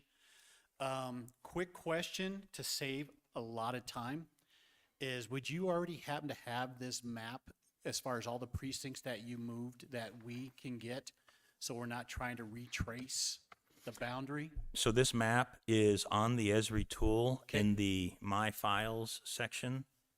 So I don't know how to take it from my files and put it somewhere else where you can have access to it. But if someone can tell me how to do that, I'll do that. So, County Attorney, I guess that's up to you. Commissioner Vanderwerf, if I could work with you on that. Okay. Maybe after the meeting. Yeah, so Commissioner, if we can get that tomorrow and, get that map, we can definitely get this done and run the racial ethnicity, also, running the All that other- competitiveness. yeah. We could definitely do that. For you. I don't know the data on Yep. this map with regard to those items. Okay, so that's my recommendation. And at least in part, what I did here was listening to what I heard from the last meeting, trying to figure out how to make Monument whole. Because my previous recommendation that's on one of these maps had placed the academy into District 3, and then some of my fellow commissioners felt that they weren't a real huge fan of that, so I went back to leaving it in 1, and that's, some of what I was doing here. Well, and Okay. Commissioner, I'm really happy that how you answered Mr. Mesit's question in regards to, why are we moving a very small block of voters from our military bases, but, the law requires total population. So I'm glad, you answered that for him. Yeah, you're welcome. I'm glad I got it right, too. Thank you very much, Commissioner Vanderwerf. So I will be going back to Commissioner Geithner. Dealing with the technical. I'm sorry, can I get a quick clarification on Commissioner Vanderwerf's map? Because I'm just looking at it from what was just sent to me. What is that northern boundary of along District 5 and District 1? Yes, Commissioner Bremer, hang on just a minute. Let me take a look at a map here that actually has the precinct numbers in it. Or a bordering precinct number. Thank you. Yeah.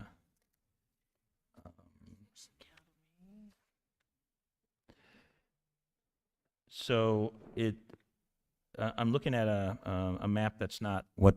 Actually, could you put the current precinct, the current district map up? Is that what's?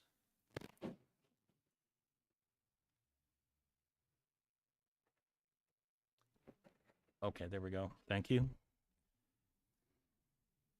So stand by just a minute.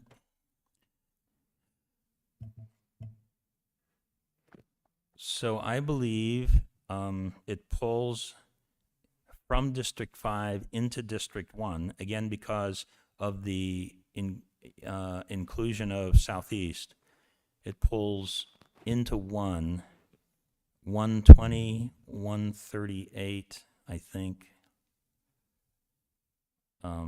Because you can see where it says Pulpit Rock 121, if you look at my map, you can see that one is still in District 5. And then you take that line that's on the north side of 147, and I believe that remains, 147 remains in District 5. But you can see Okay. where the line is generally. I don't know if that helps. That does help tremendously. It's basically Thanks. moving more or It less moves about south. one row of precincts from, one row of precincts from 5 into 1. Okay, thank you. Okay, Commissioner Geithner. Thank you. So just for clarification then, I did go ahead and send the email as was discussed. So that is there. So do you still want me to read those off at this point, or what further direction do I need to give? In what manner? And Commissioner, I believe that you've described it adequately, considering that you've given written direction. That's probably adequate at this point because it's going to be immediately placed onto the website. Okay. Okay.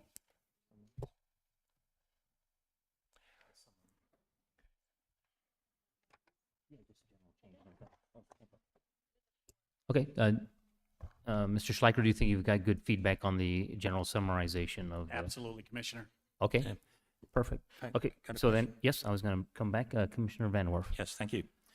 So I just make sure I get an understanding. So Commissioner Geithner has sent you a map. I think you're going to try to get it posted on public domain so other people can see it. You're going to do the same with my map. Maybe we could get names for them, just so that I know what the reference would be. So I do see, right, map 6 is Commissioner Geithner map, so maybe map 7 is a Commissioner Geithner map or something? I think we were going to make these changes and incorporate this into the Commissioner Bremer North map. Okay, so so yours will be the Commissioner Bremer North map, and then I guess maybe mine would be map 7. Yep. Okay, great, thank you. Okay, thank you for those clarifications. And for my comments, I'm really just going to stick to generalize. I like the fact that we have continued to, I think, consolidate good examples in the southeast, as well as we've seen a lot of work on the north side as well to try to consolidate the monument area, and then interest, of course, out east as well. So for the rural community. So I'm happy to see the recommended drafts moving forward, and I'll be commenting more on those drafts as we see them at the next meeting. And from my perspective, I just want to again thank staff for all the great work, audio visual for all the work there that's being done. Appreciate the public's participation, the feedback that we've been getting, and recommendations. And then also very pleased to have seen the state senator come down, the Fountain mayor, and I believe I saw 2 members from Fountain City Council coming down, and a former elected official as well. So very happy to see a good, strong support today from the public, and appreciate that. So are there any other comments on direction? And because you're off screen, I'll just ask Commissioner Bremer, anything last comment on guidance before we end? No, I don't believe so. Okay, Commissioner Williams? No comments. Commissioner Geithner? None from me, thank you. Commissioner Vanderwerf? No more comments. Okay, and I don't have any other ones. So again, thank you for the public for coming out. Greatly appreciate all the feedback and positive comments that we've been receiving. And I'm very pleased with all the work being done. And with that, we are adjourned.